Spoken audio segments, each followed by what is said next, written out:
The story begins with a sequence of images depicting supernatural creatures and a man dying in his office. Following this, the scene shifts to his home, where he was calmly watering his plants, sipping coffee, and at one point during the day, watching an isekai on TV, in which a boy accesses his status menu. Shortly after, while holding a tablet and browsing an online store, he is mysteriously transported to a forest of gigantic trees, where a strange little green girl appears near him. As soon as she vanishes without a trace, the man, terrified, runs through the forest and stumbles upon the skeleton of a warrior with a sword plunged into his chest. Imitating the boy from the TV isekai, he mimics the action he saw and commands the status menu to open. At that moment, a menu appears displaying his information: Kenichi Hamada, 38 years old, as well as Shangri-La and item box. Thinking he's landed in an isekai, Kenichi wonders where his HP and MP are, along with his abilities and magic. Clicking on Shangri-La, he accesses the online store where he usually shops. He then opens the item box, but since it's empty, he inserts some grass to test it before discarding it. Delighted, he comments that being in another world is just too good. To further enjoy the experience, he tries to buy food through the menu, but realizes he doesn't have enough credit. He even attempts to assess the grass he collected to see if he could exchange it for food, but of course, the item is worthless, frustrating him once again. However, glancing around, he notices the sword and the warrior's remains and exchanges it for a snack. After eating, he also buys a shovel and buries the dead warrior out of respect, as he had saved Kenichi. With the money from the sword, he purchases a bicycle, leather work boots, a sports towel, a compass, and a monocle. Biking around, he concludes that he needs to find a settlement and earn money. Later, he prepares a proper meal using a pot, stove, and everything. Leveraging his prior knowledge, Kenichi uses the money he earned to buy items and resell them at a higher price. So far, he has been doing very well in this isekai and was enjoying his stay until a pack of horned wolves appears. Panicked, Kenichi searches the store for something to defend himself. The first thing he sees is a bow and arrow, but having never used this weapon before, he decides to buy fireworks and a blowtorch to scare off the creatures. He throws the lit fireworks towards the pack, and the wolves back off a bit, but they don't give up and stay nearby. Not wanting to be outdone, Kenichi buys a slingshot and shoots at the wolves several times. This time, the wolves finally flee, allowing Kenichi to escape as fast as possible on his bicycle, delving deeper into the forest by late afternoon. As dawn breaks, he is exhausted from such an intense escape. Lifting himself up, he wonders if he has reached the edge of the forest.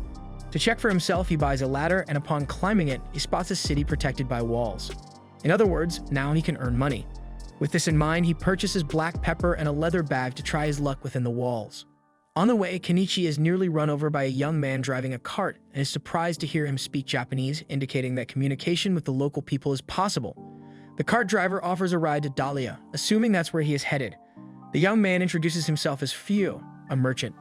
Inside the cart, there is a woman whom Fio introduces as a traveling bard and companion.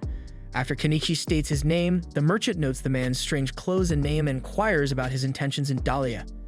Kenichi says he wants to do business, but Fio points out that he has no luggage, leading him to suspect that Kenichi has an item box. The bard conjures her bandolin using hers and plays a song about the fine rain that brought the man and the wind and rain in his trail of journey. His journey will begin from there. Sometime later, when they arrive in Dahlia, Kenichi helps Fuyu unload some boxes. In gratitude for the ride, he gives the merchant some black pepper. Fuyu wonders why he wants to sell such a dangerous item, as Bacopa, the spice syndicate, holds the monopoly in the region, and this pepper falls under that. If those guys see Kenichi selling this spice, the foreigner will have trouble. However, since it's a personal gift, Fuyu insists on paying because, according to him, local merchants love to buy things cheaply, but never accept anything for free.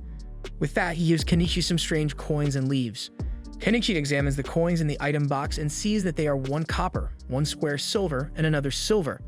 Since the value of these coins is described, he makes 108,000 yen, roughly $700, something he could never have imagined. By late afternoon, he goes to a tavern, where a girl greets the customer, claiming it is the best in Dahlia.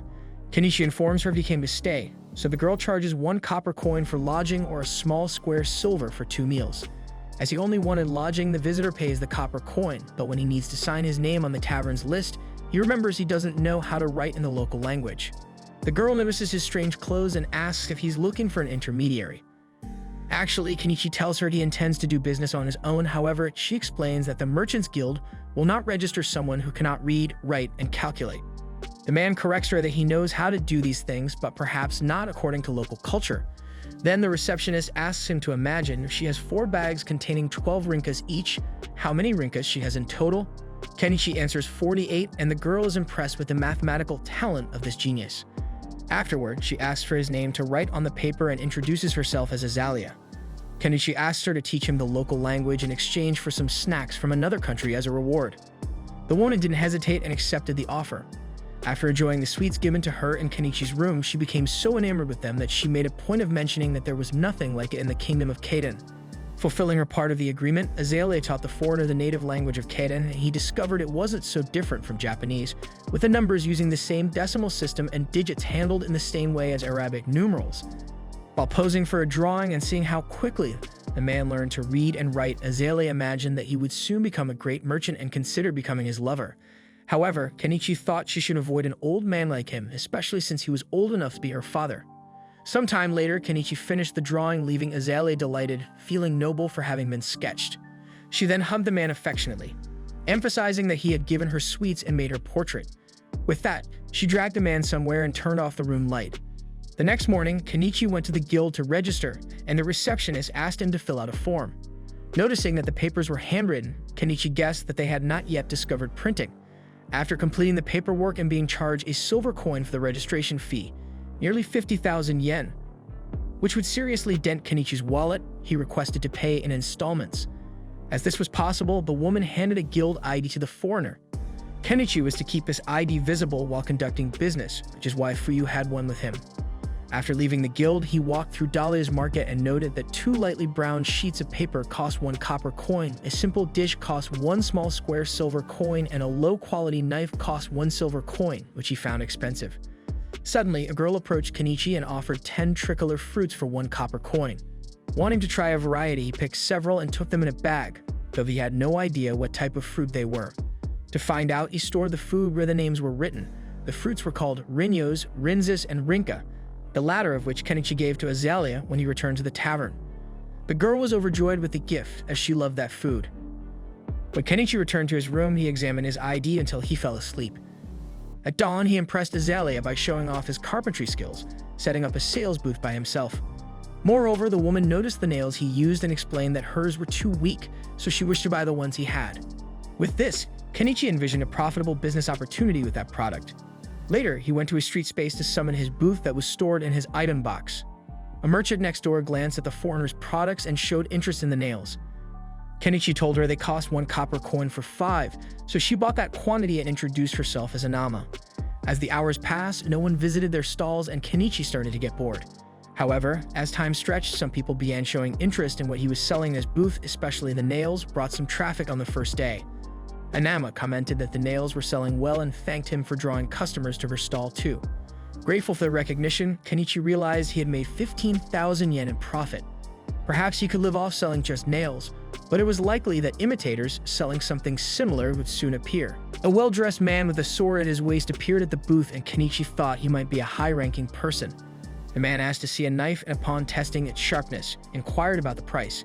Kenichi said it cost 2 silver coins. The buyer found it expensive, but having never seen such a perfect blade, he understood its value. He then asked if the seller had anything bigger than the knife, and as Kenichi didn't, he checked his shop menu while reflecting that finding something larger would be difficult. Nonetheless, he eventually found a hunting sword and offered it to the interested party, who was impressed by its beauty. However, when he heard that it cost a gold coin, he internally struggled with the desire for the item but thought it was too expensive. Kenichi wondered if he had charged too much, but knew he had to take what he could from those who could afford it. In the midst of this, a catwoman approached the booth, sniffing around until she licked Kenichi's nose. Then she was punched by 3 beast men who were following her mildly. Kenichi was startled, having never seen such humanoid creatures before, while one of them ripped off the tarp that served as the booth's roof and showed a willingness to pay for it. Kenichi agreed to sell, but the calculations he made to charge for the 3 tarps the buyer wanted confused the beast people, who suspected the seller was a swindler. However, the swordsman assured them that the seller was correct, and embarrassed by their own foolishness, the beasts left with their tarps. Afterwards, the swordsman decided to buy the sword. After the day's work, Kenichi paid for 5 nights of lodging. Meanwhile, at a mansion, the maid Margaret showed the nails she bought to her mistress, Primula.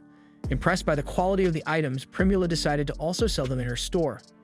After all, the motto of the Mallow Mercantile Company was, "Never let an opportunity pass by."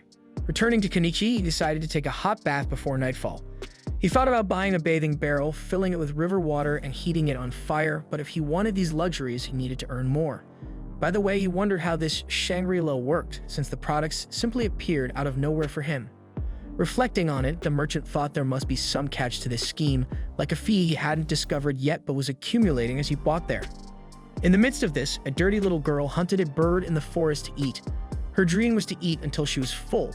Suddenly, a man shouted for anemone, so the girl ran off. The next day, Kenichi wakes up early again to set up his stall and continue with his plan. Just like him, Anama also repeats this routine with her rug.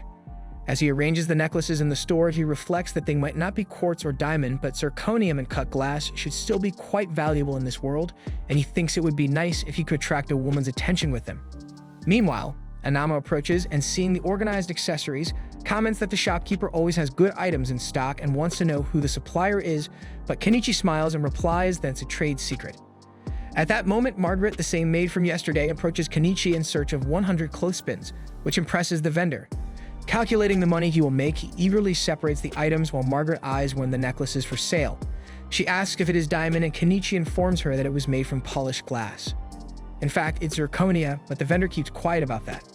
He says the item costs 6 small silver coins, and the woman is surprised by the low price and asks him to reserve it for her. When it's time to pack up the stall to leave, Kenichi is approached by the same beasts as yesterday. Miley sneaks up and smells spices on the merchant. Hearing this, the big guys beg Kenichi to sell them some spices, although the human has no idea what they are talking about. Anama intervenes and asks the beasts to stop making unreasonable demands on the new guy in the market, as it would be terrible if he ended up in the sights of Bakeuppa, the spice syndicate. With that, the trio of beast people bow to ask for forgiveness, while the surrounding inhabitants pay attention to the scene and wait for an outcome, imagining that the newcomer would never go against Bakeuppa, even if it involves the soul food of the beast people. Thus, Kenichi knows he cannot sell spices, but figures there's no problem if he offers food prepared with seasoning.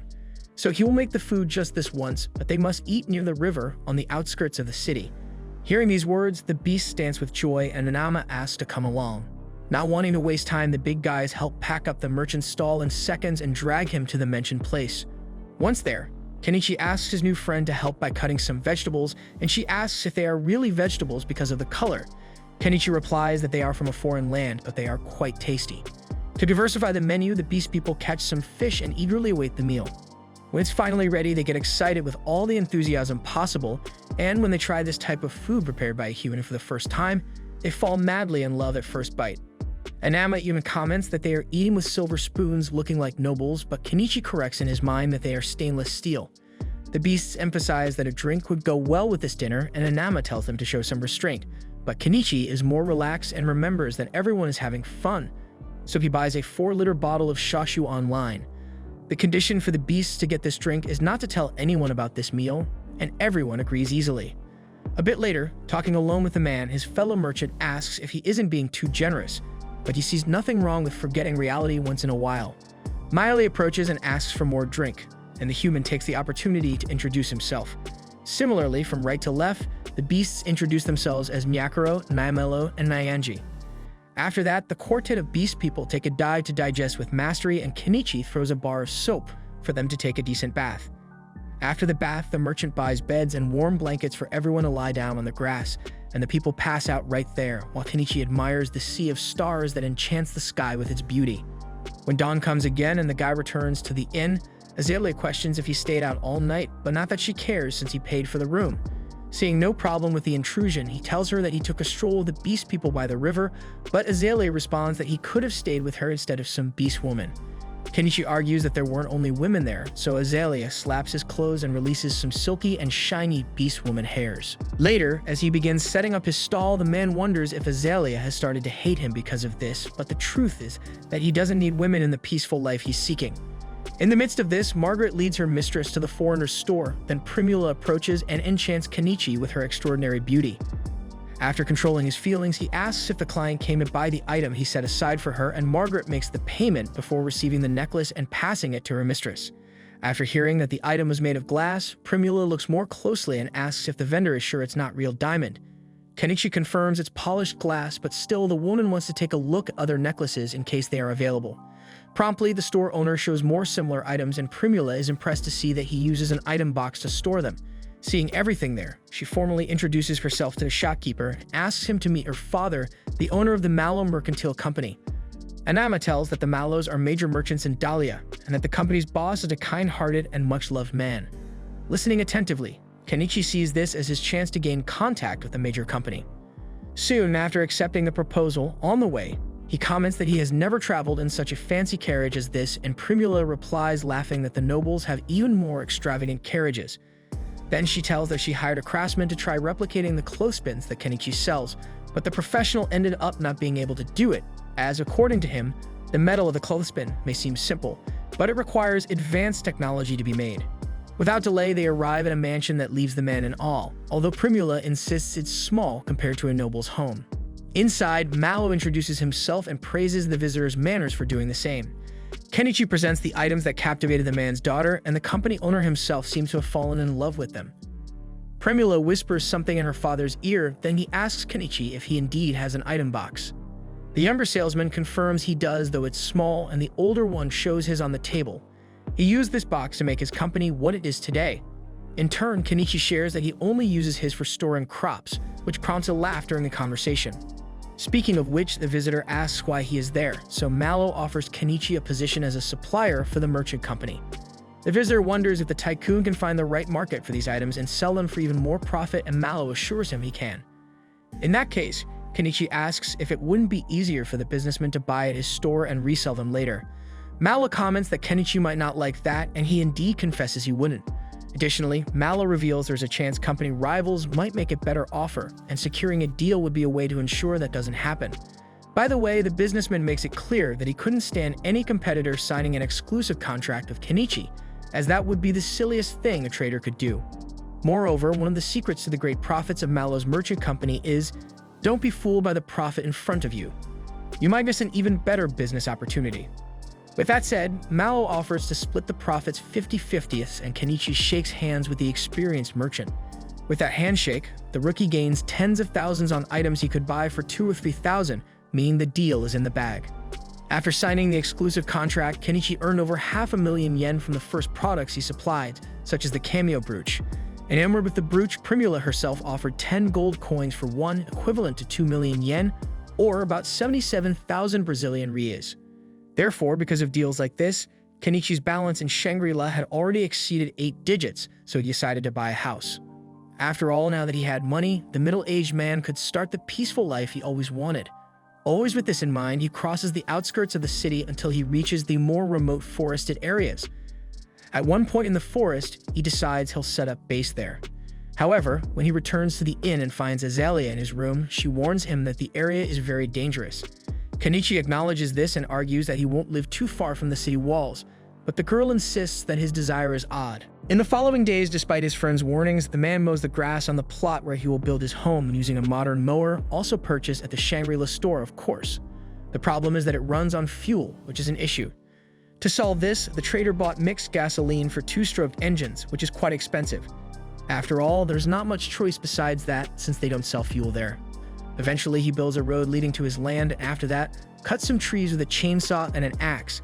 However, after completing this task, he tries to store the huge logs in his item box, but it wasn't possible due to their size. To solve this, he summons the electric saw and splits the logs into smaller pieces so he can finally store them all. Once done, he discovers that the wood only fits if it's no longer than 10 meters. After that, seeing that night is approaching, the man decides to leave the rest of the work for tomorrow. When the sun rises again, Kenichi Hamada resumes work on building his house. Alone with a shovel, he digs around the extensive root of a tree to remove it from the plot where the house would be. However, considering he still has many others to dig up and he's already exhausted from the first, he throws in the towel and buys a backhoe. The problem is, he soon realizes he spent 1.2 million yen on impulse. To make matters worse, this vehicle runs on diesel, which they also don't sell in this world or at Shangri-La. To not waste the investment, the man buys kerosene for camping equipment, but before throwing in the excavator on a whim, he decides to test it on a diesel generator to avoid damaging the vehicle. In the end, after all this trouble, he manages to start the generator and celebrates his success. When night falls, Kenichi takes a bath in the nearby river, although he knows he needs to do something about the insects before they get to him. At that moment, the man remembers Azalea recommended an insect-repelling stone sold at the tool store near the market. When morning comes, Kenichi goes there and is greeted by an old man who, according to the trader himself, looks very much like a wizard. As the attendant comments that he has never seen Kenichi in these lands before, he shares that he came from outside, and the old man shows interest in buying interesting products from foreign territory. Hamada asks if the store has any insect-repelling stones, and promptly, the attendant extends his hand and informs him that it costs 3 silver coins, a price the buyer finds too expensive. To bargain, he offers 2 oranges, and the seller reduces the price to 2 silver coins with the fruits included in the deal. After buying the stone, Kenichi sets up his tent and learns from Manama that the old man is a walking encyclopedia in Dahlia. That said, the man notices a wanted poster on the wall. The criminal depicted is Shaga, the leader of the bandits in this area. Meanwhile, deep in the forest, a man sells the little girl with blue hair, and she is placed in a carriage full of girls. However, the carriage is attacked by Shaga's gang along the way. Returning to the protagonist, he's having fun with his new diesel-powered toy, pulling out all the roots in the middle of his plot. Despite the great effort, it's all for his dream of a peaceful life in this world, although his balance after buying the excavator is quite sad. The next day, the merchant goes to Lord Malab to show the sugar he wants to sell. Kenichi had high hopes for this product, but judging by the man's reaction when tasting the food, it seems he didn't like it much. Malab states that salt and sugar are indeed precious, but the kingdom holds exclusive rights over them, so he cannot purchase for Kenichi. This frustrates the merchant as he thought it would yield a good return, but he had another ace up his sleeve, jewels that could fetch some money. After the meeting, Primula walks through the city and sees merchants passing through the massive gate of Dahlia, but she knows that the professional who has stood out the most is someone she knows, Kenichi Hamada, with his incredible products never seen there before. Upon returning home, Kenichi figures he made 15 gold coins in his dealings with the Malo company, and with that, he can buy his long-dreamed wooden stall, which was priced at an impressive 1.7 million yen, about 65,000 rias. However, as soon as he buys the product at the store, the house is thrown to the ground completely dismantled. He reads the item's description and discovers that he had to assemble it himself, which is why it was so cheap. Not knowing what to do with all that wood, Kenichi sits atop the pile and laments the work he'll have. Still, he retrieves his tractor and gets to work. To improve his situation, the beast men he had met went hunting and found the man on the way. So to repay the food he made for them that day, the beasts helped Kenichi build his dwelling. Meanwhile, the human kept his stall in the market, and several weeks passed with his friends assisting in the construction. It took just under a month for the wooden cabin to stand. After all that work, Kenichi lies in his new bed to relax, but he's far from finishing everything he plans for the place where he will live. In fact, he needs to arrange electricity, besides painting the walls and the ceiling. Kenichi took another month to complete these tasks. He made the fences, treated the wood, and prepared his bathroom to recycle waste as fertilizers. He added a kitchen with a sink and, for electricity, installed 20 solar panels. Moreover, he built a small stall outside where he could use a drum for bathing, which he filled using a gasoline tank to transport water from the river. Delighted, he enjoys his first bath in the middle of the forest since arriving in this new world. At that moment, he realized that his life as the ruler of his own domain had officially begun. The next day, he informs Azalea that he's moving to his new house, so he thanks her for everything she did and bids farewell, to the young woman's surprise and sadness. In the late afternoon, Kenichi arrives home and summons his bicycle to enjoy a ride and takes some pictures in the forest flowers, but someone was willing to spoil that day. An arrow shoots out of nowhere and hits the ground in front of the bicycle, causing Kenichi to fall hard. To make matters worse, more arrows were shot at him, so the man had to run for his life until he took cover behind a tree trunk. Looking around, he realizes that it was the beast people acting aggressively. Not to be outdone, Kenichi pulls out his slingshot and shoots several times at the attackers, managing to knock one down. Then he sets off some firecrackers to scare the beast people, while summoning his tractor to put an end to this mess. Seeing the huge contraption approaching, the beasts finally flee. After getting rid of the danger, Kenichi tries to understand the motivation behind the attack, until he hears the moan of a feline injured in the woods. Quickly, the man goes to the animal and sees it with an arrow embedded in its thigh. As the animal showed hostility when he approached, Kenichi buys items for the arm and neck to protect himself from a possible bite and removes the arrow from the feline's thigh, which is already too weak to react. Then he cleans the wound with saline solution and uses alcohol and ointment to disinfect it, along with some painkillers. After doing this, the man fears the animal might not survive, so he decides to take it home in a wheelbarrow he bought just for that. Since there are likely no veterinarians in this world, Kenichi goes in search of some healing magic at a store, where the merchant says it was lucky the guy found the lynx as their pelts are highly valued in the market. Later, he returns to Analma, who finds it strange that he rescued an animal. Amid this, Miley arrives unexpectedly and quite excited, as according to her, lynxes are messengers of the gods in her culture, and she would love to see the feline. Seeing the injured lynx, the girl is sure that the dogmen did this and vows not to forgive them for this reason. Kenichi applies more ointment to the animal's wound, which ends up licking the product, so the merchant decides to buy a neck collar to prevent this from happening again. Miley asks if Kenichi is a doctor, and he says no, although he knows first aid. Happy because of the care he took with a sacred animal, the beast woman decides to thank on behalf of the lynx by hunting some birds, which serve for the barbecue at the end of the afternoon. After eating, the freeloader lies in bed and announces that she will spend the night there. Kenichi asks about her job, but the girl is more concerned with the lynx. The human warns that he only has one bed, so Miley takes the opportunity to suggest that they sleep together. Thus, that really happens, and Miley sleeps like a good kitty on top of the man. Several days later, the lynx was recovering well, so the homeowner started working on the plantation. The problem is that, to water the plants, he would have to fetch water from the river every time, which is a huge hassle. To reverse this, the man thinks about digging a well.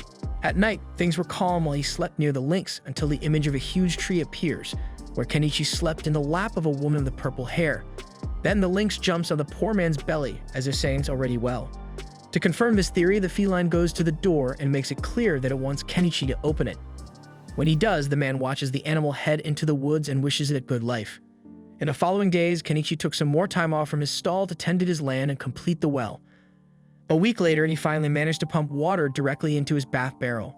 Amidst this, to his surprise, Primula showed up at his house, marveling at everything around her. She explained that she was worried because Kenichi had disappeared from the market for so long and Miley had told her about where he was now living. By the way, she asked what on earth that giant metal thing was. Not knowing how to explain the tractor he had acquired, Kenichi fibbed that it was a familiar he had summoned, and that Primula must keep it a secret that he knew how to use magic. Having gotten himself into this pickle for free, Kenichi wondered if this woman might use it to blackmail him, though he thought she would never do that, being who she was. As the sun was setting, he asked if it wasn't time for the town gates to close, and Primula confirmed it. Confused, the man wanted to know where she planned to sleep that night, so she asked if he would let a woman like her sleep in the woods. He pointed out that he only had one bed, but Primula, of course, saw no issue with this, since she was used to sleeping piled up with a bunch of men on long shopping trips. Hearing this, Kenichi was speechless. While the girl asked what that thing with water was, Kenichi explained that it was a bathtub, and Primula had a great idea.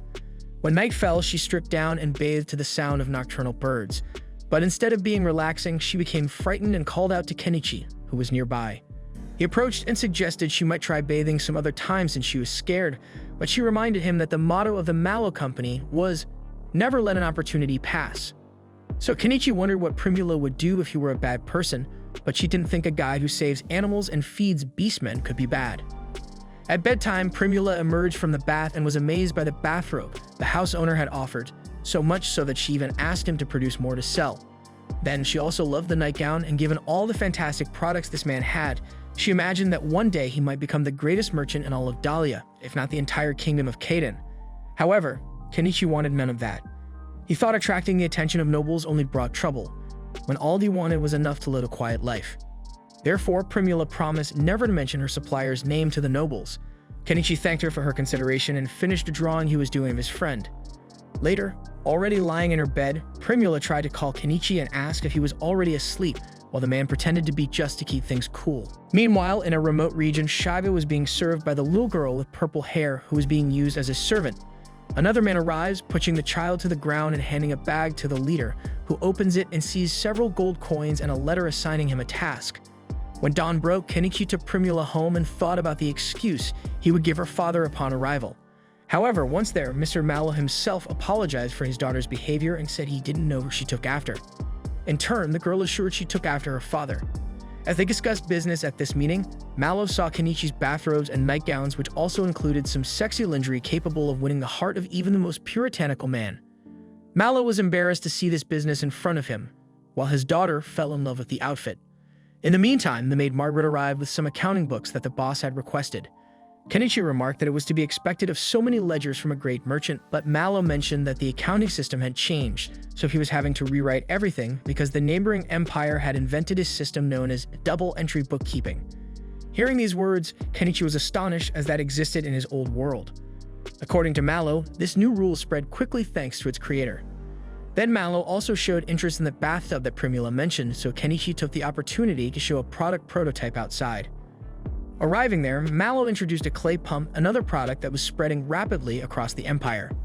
Kenichi, of course, knew well where the inspiration came from, and it was too much of a coincidence that this was happening right after the start of double entry bookkeeping. In other words, Kenichi thought there was someone for his world around.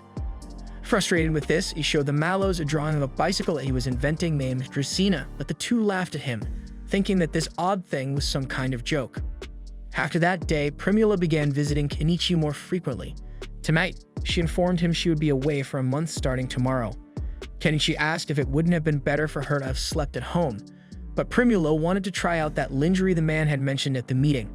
Kenichi asked if the girl was trying to win someone over. Then she admitted that this man was right in front of her.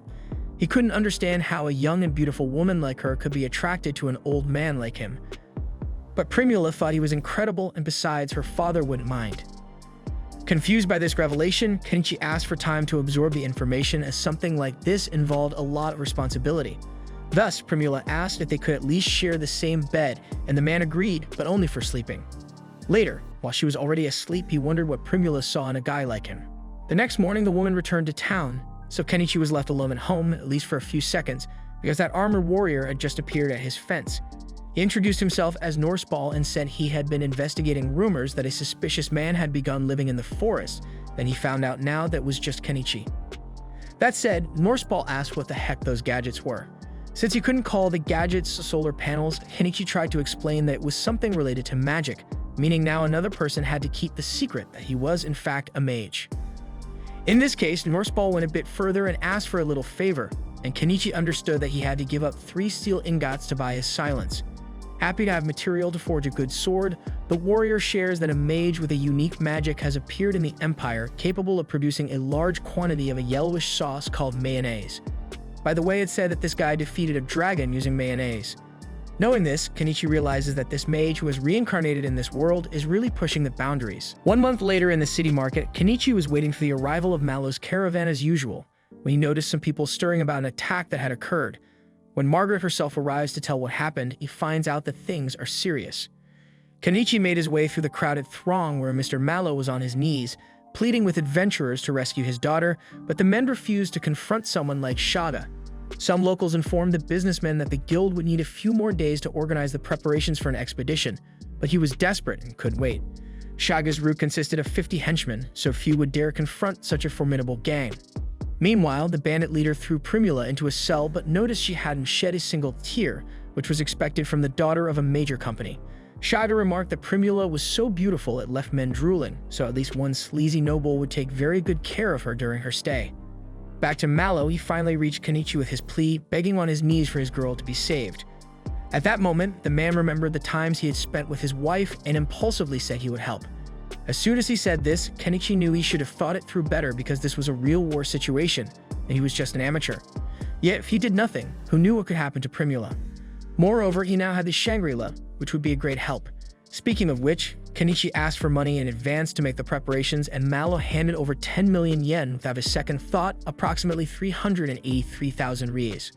Then Kenichi learned that Shaga's base was 50 kilometers south of Dahlia, in the ruins of an ancient castle in the mountains, meaning he would need a vehicle. After choosing one in the virtual store, he announced to all present that he was about to use summoning magic for something huge, so everyone should make room. With that, Kenichi dropped a Yatsubishi Gallop truck in the middle of the square and told the people that this iron carriage could do everything he commanded without horses, and he would carry all who joined this fight, providing the best weapons for those who boarded. He also mentioned the hefty reward for Shaga's head, making this a chance for those who wanted to get rich. However, despite the merchant's efforts to persuade people to board, no one dared confront Shaga. For a moment, Kenichi found himself alone on this impossible mission, until he heard a meow in the crowd. It was the lynx with a pigeon in her mouth who climbed directly onto the truck, showing she was willing to accompany the man who had saved her a month ago. Along with her, another feline showed up to join the convoy, Miley, accompanied by her partners Nakuro, Naimelo, and Mayanji.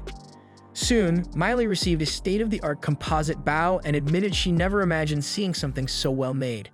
The other members of the beast folk were also gifted with modern blades, much lighter, more practical, and durable than they were used to.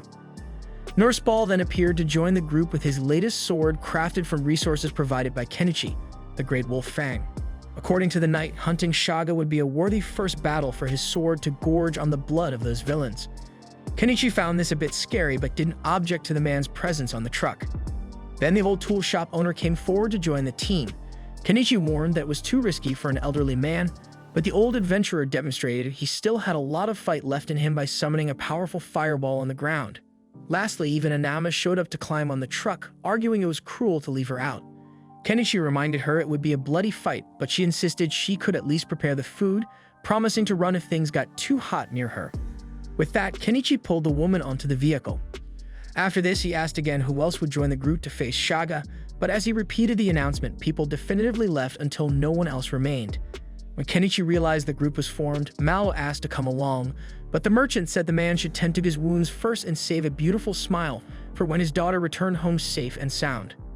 With that settled, Kenichi went to the Adventurers Guild and accepted the mission to hunt Shaga, also paying a silver coin to register with the guild. Afterward, he departed with his companions towards their goal, leaving the incredulous crowd behind as no one imagined such a small group would actually confront the most dangerous bandit in the region. Some even accused the group of running off with Malo's money without carrying out the mission, but despite the scorn, Kenichi and the others left to do what they had truly joined to do. After all, as he said, there comes a time when man must fight, even knowing he might lose. Actually, it was some old pirate who said that, but Kenichi liked the phrase. Meanwhile, Primula saw the door of her cell open, and a young girl with purple hair entered with bread to offer her. Seeing the little girl's belly rumbling, the woman let her eat the food, and although she initially insisted Primula keep it, the girl didn't press too hard as she was genuinely hungry and soon attacked the bread eagerly. Noticing that the little one was also a prisoner, Primula said they would leave together because help would surely come. The girl asked if it would be God's help, and Primula said yes, even though she was taken by surprise. Returning to the train responsible for the rescue, they continue their journey aboard the truck until they camp at the end of the afternoon. Kenichi prepares a soup of vegetables and rabbit meat with horns, and everyone is pleased with the quality of the food. However, the beast folk seem also interested in the cat food Kenichi bought for the lynx, so the merchant makes an exception and lets them try the cat food. Amidst this, even the old mage of the group joined in and gulped down the cat food. After the meal, Kenichi explains the strategy he wants to use. Morseball and the mage fully agree. The beasts admit they're not good at using their brains, so they leave that part to the others. Lastly, Anama says she will stay at the camp because she wouldn't be useful in battle. Soon, using a modern low-power communicator, Miley is terrified when she discovers Liv how the device works, as she simply heard Kenichi's voice through the gadget and has no idea how on earth that is possible. After the initial shock, she informs that they are close to arriving. The mage comments to Kenichi that not even the Empire's sorcerers possess magical devices like these, and the merchant asks him to just pretend he saw nothing. Afterward, he gets into the truck to head to the castle and states that he is counting on Anama. In turn, she repeats her role before they depart. If the group doesn't return in a day, she will have to go back to the guild and report that the mission failed. Finally, the truck leaves to start the crucial part of the plan. In the middle of the night, Kenichi asks through the communicator what Miley is seeing, and she reports that the wall has watchtowers with guards, but the men are getting drunk. Given this, the invading group thinks it's the ideal moment to attack and prepares for it, while Kenichi receives from the beast folk a battle snack similar to a chestnut. When he bites into it, he tastes an extremely bitter flavor, and when the effect hits, the man goes completely loopy for a moment. Even though he was about to face death, he simply couldn't stop laughing.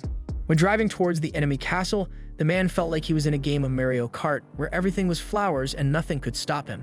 Meanwhile, in the castle, the men who could stop Kenichi keep drinking around their bonfires. In the castle cells, a somber aspect sets the pace of the environment. Outside, Miley points her bow and remembers Kenichi's instructions. She will be the first to act to eliminate the guards. In the midst of this, the two gate guards notice the glow of the truck's headlights approaching and think it's some kind of monster, until arrows pierce their skulls and their lives instantly. Having done that, Miley returns to the truck, and they head to the main door. As agreed earlier, the old mage took responsibility for dealing with the entrance, so he casts an explosion spell that definitively destroys the gate, ensuring the vehicle's passage. As planned in the meeting before the attack, the convoy would attack while the enemies were drinking, as they would be drunk and without armor. When the truck enters the castle, the allies ask the sorcerer to cast another spell like the first, but he warns that he can't do any more for today. One way or another, the fighters descend from the vehicle and initiate the attack, catching the bandits completely unprepared. Now, although the beasts and Morseball were indeed formidable warriors, Kenichi was like a blind man in a shootout and didn't know how to act. Amid this, a thug comes up behind him with a knife, but the lynx manages to knock the man down in time, allowing Miley to finish him off with an arrow. At that moment, a large number of men emerge from inside the ruins with all their fury, making the invaders apprehensive, except for Kenichi, of course, who was protected by the effect of the dubious nut. As if he were playing a video game, he summons his backhoe and leaves the bandits unresponsive, even more so when he turns on the vehicle's spotlight and charges at the men. The beast folk take advantage of this moment of hesitation to resume the attack, along with Norseball, who demonstrates great skill by easily defeating the opponents with his wolf fan. Amidst all this, Kenichi uses his bulldozer mercilessly and breaks down the walls of the ruins in search of the cell where Primula is. At one point, he hears screams coming from the other side of the breach, and seeing that intense light coming out of the hole, the purple-haired girl thinks she is facing God. Meanwhile, Kenichi doesn't see Primula anywhere and becomes even more worried. At that instant, Shaga appears holding a woman hostage, thinking they had come to rescue the noble. To show he's not messing around, the villain tears part of the woman's clothing and tells her that if he had known things would come to this, he would have had his fun with her before. Amid this, without showing what he's doing, Kenichi asks Miley to notice where he's pointing the laser sight on Shaga. Even without looking, the cat swings her ears to stimulate her senses. Kenichi explains that he's going to blind the thug with this light, so the archer will take him down with her bow. As said, Kenichi points the laser at Shaga's eye, who drops Primula. At the same moment, Miley shoots the target in the shoulder, giving time for the hostage to flee into Kenichi's arms. The thug doesn't let it go and prepares to throw his sword, but some mysterious wind blows him away, leaving him face to face with Miley, who has her bow pointed at him once more. The humanoid cat promises she won't miss this time and fulfills her oath by hitting the leader's forehead. Primula continues running until she actually reaches Kenichi and hugs him. Perhaps because of the nut, the man feels a tremendous urge to grab the girl right there, but does everything to hold back his impulses. After the rescue, Nyanji rushes back to the camp to inform Anama of the mission's success. Kenichi bought clothes for the captive women and arranged for them all to have a bath. Moreover, for the girl with purple hair, he gave Primula a pair of scissors to cut the child's hair. Delighted with the scissors, the woman forgets her predicament and asks if she could sell these in her company. Then, realizing her towel had fallen, she runs off embarrassed. After bathing and dressing, the youngest girl introduces herself as Anemone and presents a letter sent by the dishonorable noble Shaga mentioned, who was responsible for the kidnapping. When the group returns to the camp, Anama cries with relief upon seeing everyone safe, as Isinol was lost. Noticing a child among them, she remarks that her own daughter would have been the same age had she still been alive. Kenichi didn't know his friend had a daughter, and she explains that tragically, the girl died during epidemic. Soon, the freed women are put to bed, as the group plans to return to Dahlia in the morning. They still have the grim task of disposing of the bandits' bodies ahead, but, exhausted, Kenichi falls asleep next to Primula and Anemone. The next day, he drives the group back to town in his car, and seeing his daughter get out of the vehicle, Mallow is moved as he rushes to embrace Primula. As a savvy businessman, he comments on the high quality of the girl's blouse, leading them both to excitedly agree that it could sell well in his store. Kenichi finds it odd that their heartfelt reunion morphs into a business meeting until Mallow personally thanks him for what he has done. Meanwhile, the businessman asks if Kenichi placed the mission's spoils in the item box, and Kenichi confirms, embarrassed, that yes, after all, his box is carrying an absurd amount of junk. The day before, while the people were eating, Kenichi learned that the heads of the slain enemies should be placed separately in the item box as proof of their defeat, identifying the wanted individuals. The beasts make it clear that this is common practice among adventurers, so Kenichi had better get used to it, especially since the heads start to stink after a while and one must be prepared. Hearing this, Kenichi realizes that this world is no joke, and speaking of jokes, his life of leisure and peace seems to be going downhill with this less than charming news. Eventually, he gathered all the weapons and armor taken from the bandits, and there were about 100 gold coins in the stash, plus carpets, drinks, jewels, and everything else you can think of. Everything went into the item box. After collecting the items, the protagonist offers to take the freed prisoners back to their homeland, but none of them want that since their families were killed and they would have nowhere to stay. Therefore, Kenichi suggests they go to Dahlia with him, as it is a city with many people where they could look for work and try to start anew. Primula adds that the Mallow Company could help them, and this offer sways the women. Kenichi asks where Anemone Village is, and she replies she was born in Europe. Unfortunately, Primula tells him it's quite far, about 800 kilometers away. Nonetheless, Kenichi offers to take the girl, but she shakes her head no. Anama argues that the child must have been sold to reduce the number of mouths to feed, so Kenichi invites her to go to Dahlia with everyone. Thus, the man begins transporting everyone to their respective places, each where they want to be left. During a conversation among the women on a meal night at the camp, Anama says that the best quality in a man is his honesty. Pringula asks if Kenichi would be a good choice, but the elder says no, as men like him do not care about women. If he finds something he really wants to do, he will definitely leave a woman behind to pursue it. Kenichi overhears this part of the conversation with a stern look but remains silent. Finally, the next day, the journey continues and the former prisoners reunite with their families, those who still have someone. Upon arriving in Dahlia, the guild receptionist panics upon seeing Shaga's head displayed before her by the beast people. Another employee comes over and asks how many heads the adventurers have, and Kenichi answers that there are 52, shocking everyone. Later, as the guild members start examining the heads, Kenichi steps aside to catch his breath, but the wizard comes over and remarks that the young man's magic is exceptional, as is his item box, which will certainly complicate his life if the nobles discover what he can do. About this, Kenichi remembers that as long as everyone keeps quiet, everything will be fine, and if things get ugly, he'll leave right away. At this moment, Norseball arrives and announces that he's about to see the local lord, Count Asclepius. Kenichi asks if he will report that nobles were involved with Shaga, and the knight confirms. The inspection of the heads lasts until dusk, and the total payment is 861 gold coins. After receiving a sheet with some reward for the service provided, Hanama returns it, feeling she did nothing to deserve it. In truth, she would like to take care of Anemone because of what happened to her son, and Kenichi understands the woman's need to have someone to look after, so he gives her that responsibility. As they leave the guild, Kenichi sees the people celebrating in the streets the fact that Shaga was killed, along with the true responsibles for the successful expedition, such as the Beast People.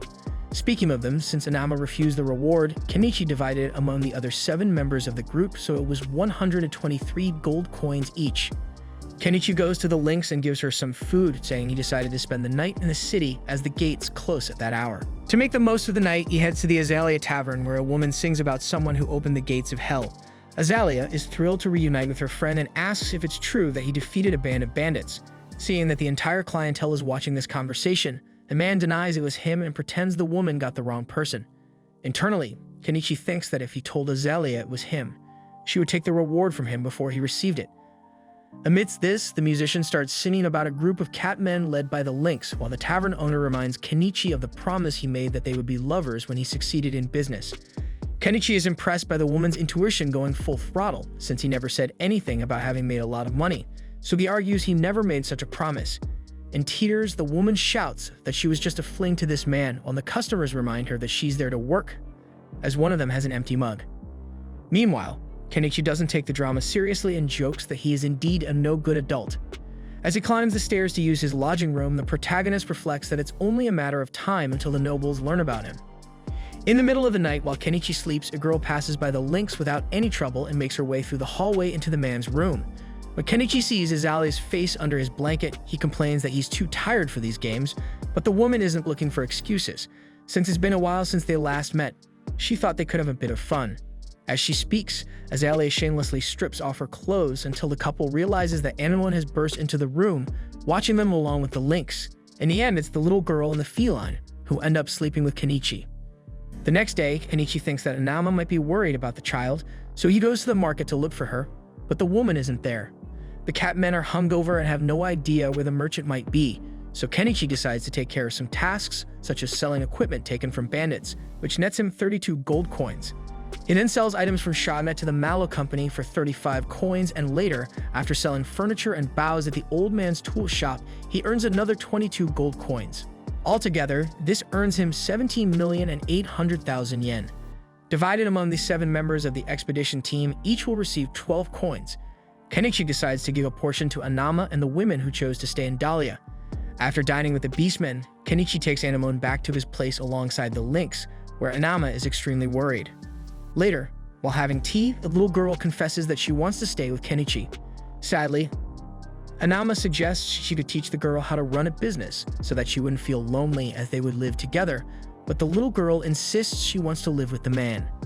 In the late afternoon, Anama leaves in a carriage headed for the city, and Kenichi has serious doubts about whether this will work out. On his way home, he asks Anemone why she wants to live with him, and she replies that it's because he feeds her until she's full. Accepting that, Kenichi serves dinner and delights the girl with a delicious meal, making him happy to see that she enjoys his cooking. Later, Kenichi is about to take a bath, and the little girl insists they bathe together. When it's time to sleep, the child wants to sleep next to him. Honestly, Kenichi finds it curious that he has suddenly found himself with an adoptive daughter, but things have moved too fast, and he's just going along with the flow. However, not everything is rosy. While the pseudo-father and daughter sleep, a group of hooded figures approaches the yard of the house. In the following scene, Kenichi has a brief nightmare about his grueling days in the office in his past life, waking up panting in his bed. 15 days later, the Knight Morsbald is awarded the title of Baron for defeating Shaga, taking over a small territory and beginning to recruit people to live there, and is also on the lookout for a wife. Meanwhile, some townspeople have their nobility titles revoked for having hired Shaba to kidnap Primula. Ironically, while strolling through the town, Anemone sees a Drazina being used by a resident, and Kenichi recalls how the Mallows laughed at him when he first presented the project, but the clever ones ended up using the idea. They even apologized for laughing at the foreigner and paid him 5 gold coins for the idea since, according to Mallow, one of the company's mottos is to always show gratitude for an idea. After the meeting, as they leave the company, the hooded figures continue to tail Kenichi and Anemone. When the review is complete, the group collects the reward and divides it equally once again. Kenichi returns the money he borrowed from Mallow to prepare for the mission, and then distributes a portion among the women he rescued. As for Anama, she accepts at least 1 gold coin and even gives a fruit as a gift to Anemone. Wherever he goes, Kenichi feels like he's being followed, and this becomes even more evident when he notices a hooded man right behind him. Realizing this, he grabs Anemone by the arm and takes off, but the hooded figures manage to corner them. With no safe place to go, Kenichi risks an alley and throws wooden boxes along the way to try to buy time. However, at a certain point in the journey, a carriage blocks the alley's exit, leaving him with no escape, so he surrenders. The hooded figures open the carriage door and inform him that their employer wants to have a word with the merchant, but before entering the vehicle, Kenichi summons Dynamax from his inventory and throws them around, including into the carriage. Amidst the chaos, he manages to create distance and aims his crossbow at the pursuers, who flee in panic. Just then, Mallow arrives by carriage and asks what happened. Kenichi gets in with his adoptive daughter and explains that the whole situation must be the work of some noble, and Mallow believes it was the anti-monarchist faction, thus suggesting that Kenichi visit the lord of this city, Lord Asclepius. At night, as the foreign merchant heads home, Mallow talks to his daughter about the great debt they owe to Kenichi, as they were honored by the city lord for having invented the Drazina, even earning an honorary surname for this achievement. For example, Primula is now called Primula ni Drazina. The next day, alone in her room, the woman recalls that at first she only saw Kenichi as a bland middle-aged man, but soon recognized his great talent and personality. For this reason, Primula did everything to catch that man's attention, but nothing worked. Still, because he had gone to save her from the bandits, the woman was sure that this man felt something for her. Therefore, Primula decided to invest even more in Kenichi, as she's certain he's waiting for her. Excited, she runs to the man's house to tell him everything she feels, but when she gets there, she cries upon seeing that his house has disappeared. She remembers what Anama said about Kenichi being someone who doesn't settle down because of a woman. Meanwhile, Kenichi encounters Fuyu on a motorcycle and the two have a chat. Fuyu asks where he's headed. Kenichi recalls the whole hustle of getting there by motorcycle with Anemone and the Lynx. He had stored his house and everything he could around it, and then he finally left for good. Remembering this, he tells Fuyu that he's embarking on a journey with no set destination with his family in search of the peaceful life he has long dreamed of. In their quest for new land, the group stops to grab a bite, and Kenichi prepares a freshly caught fish for a meal. At the moment, they are 100 kilometers from Dahlia, and about 6 kilometers from the next town, Estrantia. After finishing the fish cake soup, the man serves his chosen family and thinks to himself that this is indeed the life he always wanted. Mid-lunch, during a reflective moment, Kenichi recalls Anemone mentioning she is 12 years old, but she seems too small for her age. After eating, he launches a drone and discovers that the river where they stop flows into a lake. It seems Estrantia is beyond this lake, so he invites the little girl to search for a spot there with a good view. Once there, the child and the lynx have fun in the water like never before. From Anemone's side, she always prayed to God for salvation. Throughout her tough life journey, she even shed some tears. After all, she is just a little girl. However, now she is on a new adventure with her god and savior, Kenichi. After a great outing at the lake, Kenichi asks Anemone what she thinks about living there, and the girl is immediately excited. Thus, he conjures his wooden house once again and prepares for a new life. Watching the child hug the lynx affectionately, the adult realizes he has never named the feline, then suggests names like Kuro, Black, or Tom, but neither are to their liking. Thinking it over, he considers the animal's fur and decides on Velvet, which means velvet in Portuguese. Right then, he decides a good nickname for the lynx would be Vel, and both love it. At night, the child writes her own name without needing help, and Kenichi celebrates her learning to read and write. Eventually, he checks and finds that the Shangri-La store doesn't sell diesel, so he uses kerosene for now, but would love to find a cheaper fuel. Once he saw on TV about biodiesel made from used cooking oil, so he buys some books to study the topic. Lying in his bed researching this method, Kenichi sees Anemone entering his room and taking an interest in the reading, even though she doesn't understand it. Kenichi explains that the book is not in this country's language, meaning the girl couldn't read it, but she says she could learn the language spoken in the man's country. With that, Kenichi buys a copy of The Little Mermaid and lets the girl learn some Japanese words on her own. The next day, while removing camouflage from his solar panel since it was sunny, Kenichi hears a noise in the bushes and, fearing it might be a monster, quickly buys a crossbow to handle the situation. However, Miley jumps out of the bushes with a bow on her back and yells that she finally found her friend. Right away, she complains about being left behind and having a hard time following the scent of the lynx and the carriage. Then Miley enters the wooden house and Anemone is happy to see her friend, and Kenichi informs that the Catwoman will live with them from now on. At lunch, Kenichi asks if Dahlia is still the same since he left, and the Catwoman says that Morseball proposed to Primula, and Kenichi imagines that this is the typical marriage for status. Honestly, he wished he had attended the ceremony. Later, the residents of the house take a bath to clean up and relax, and Miley discovers the wonders of a hairdryer, which in her case works for her whole body. The following day, she and Anemone keep an eye on the Little Mermaid book, and the cat finds the illustrations very explanatory. Listening to the conversation, Kenichi learns that even without knowing how to read, if it's an illustrated book, people can understand the story. So he thinks it might be a good idea to produce illustrated books about fairy tales from his world, but first he decides to ask the girls if there are some in their world. Right away, Miley mentions the Antique Queen and the Holy Knight, for example. Anemone adds the tale, The Forest Elf, and Kenichi shows more interest in the latter, so he asks the little girl to tell the story for him to note down. Anemone tells about an elf who lived in a forest and fell in love with a human prince, but all people from both races were against their union, and the elf nearly dies in a conflict that starts because of this.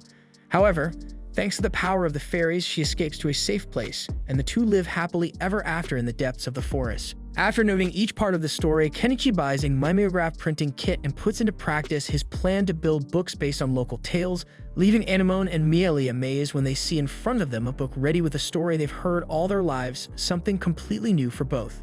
Suddenly, Kenichi notices a canoe approaching the riverbank, with a human and a beast man inside. Quickly, he tells the girls to go inside the house as there are people approaching and it's uncertain if they pose any threat. To defend his territory, Kenichi approaches the invaders with his crossbow at hand, but the man from the canoe explains that they are residents of Santanka, the village on the other side of the lake. Kenichi asks if there's any law preventing him from living there or anything of the sort, and the man replies that yes, but only if there are bandits in the area, so they came to check.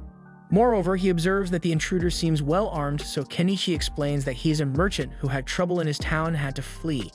At that moment, Velvet comes to caress her owner. Then the Beastman is surprised to see a large lynx so comfortable with a human, which means it's impossible for him to be someone bad. Thus, the human from the canoe trusts his partner's word and introduces himself as Crouton, while the Beastman is named Naanius.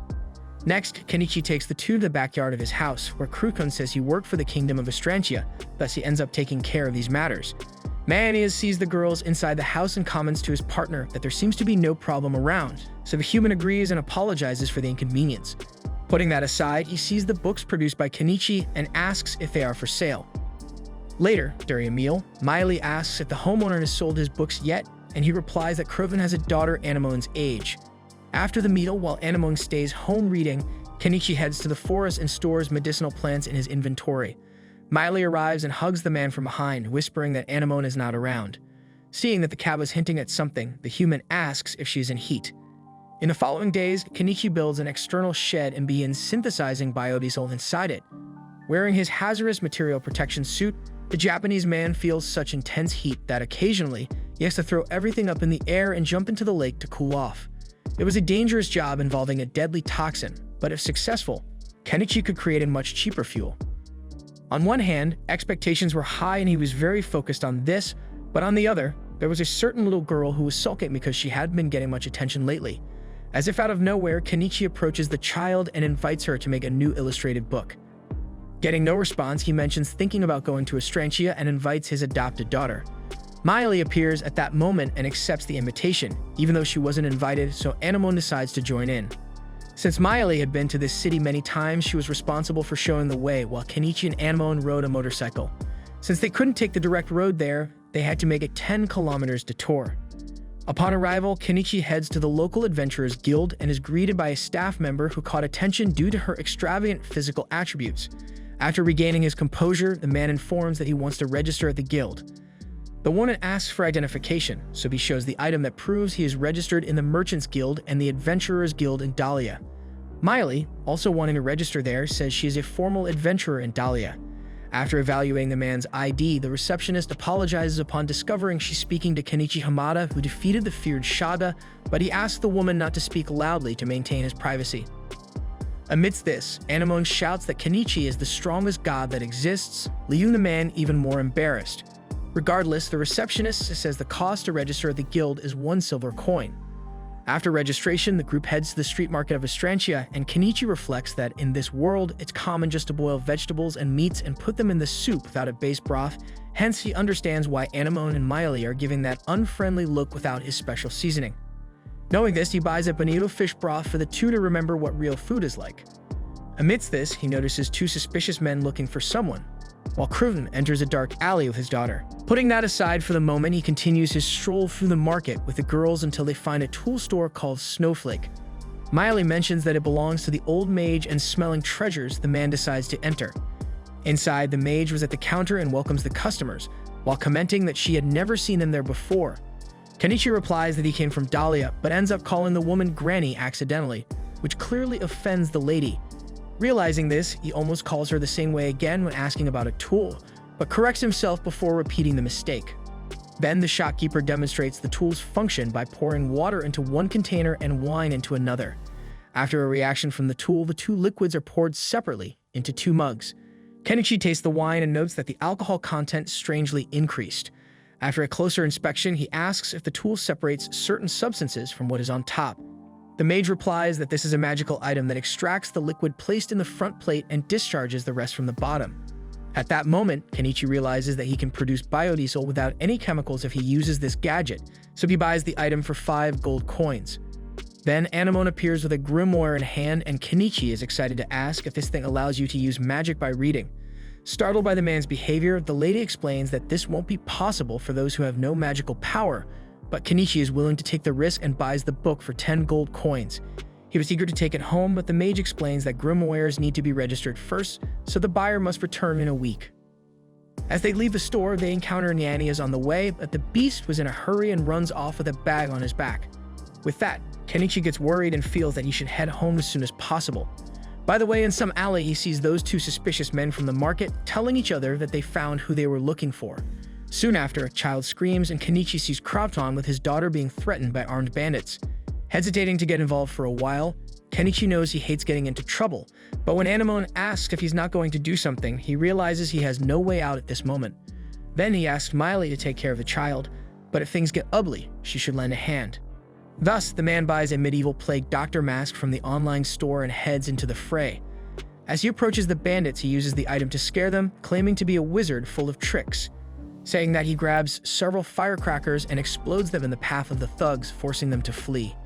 After that, Nyanias arrives and apologizes for only appearing now, explaining that he fell into the bandits' trap and ended up getting separated from his friend and his daughter. Later, Cruton explains that the armed men were from the Spice Syndicate, and Kenichi recalls that this syndicate in Dahlia is called Bacopa. Cruton adds that when he worked for the kingdom, he arrested a bunch of them, which marked him as a target. Then he explains to his daughter that this was the man who sold him the storybook, and the girl excitedly thanks him, having loved the story. Anemone shares that she helped make the book and asked to create a new story with Crouton's daughter, who showed great interest in doing so. Thus, the two introduce themselves and become friends, something that pleases Kenichi, as it's always good to see a child making their first friend of the same age. A few days later, Anemone eagerly awaits the arrival of Mary, who approaches by canoe with her parents and Nyanias for a visit. Kenichi had prepared a feast for the arrival of the new friends, who are amazed by the spices the foreigner used in his food.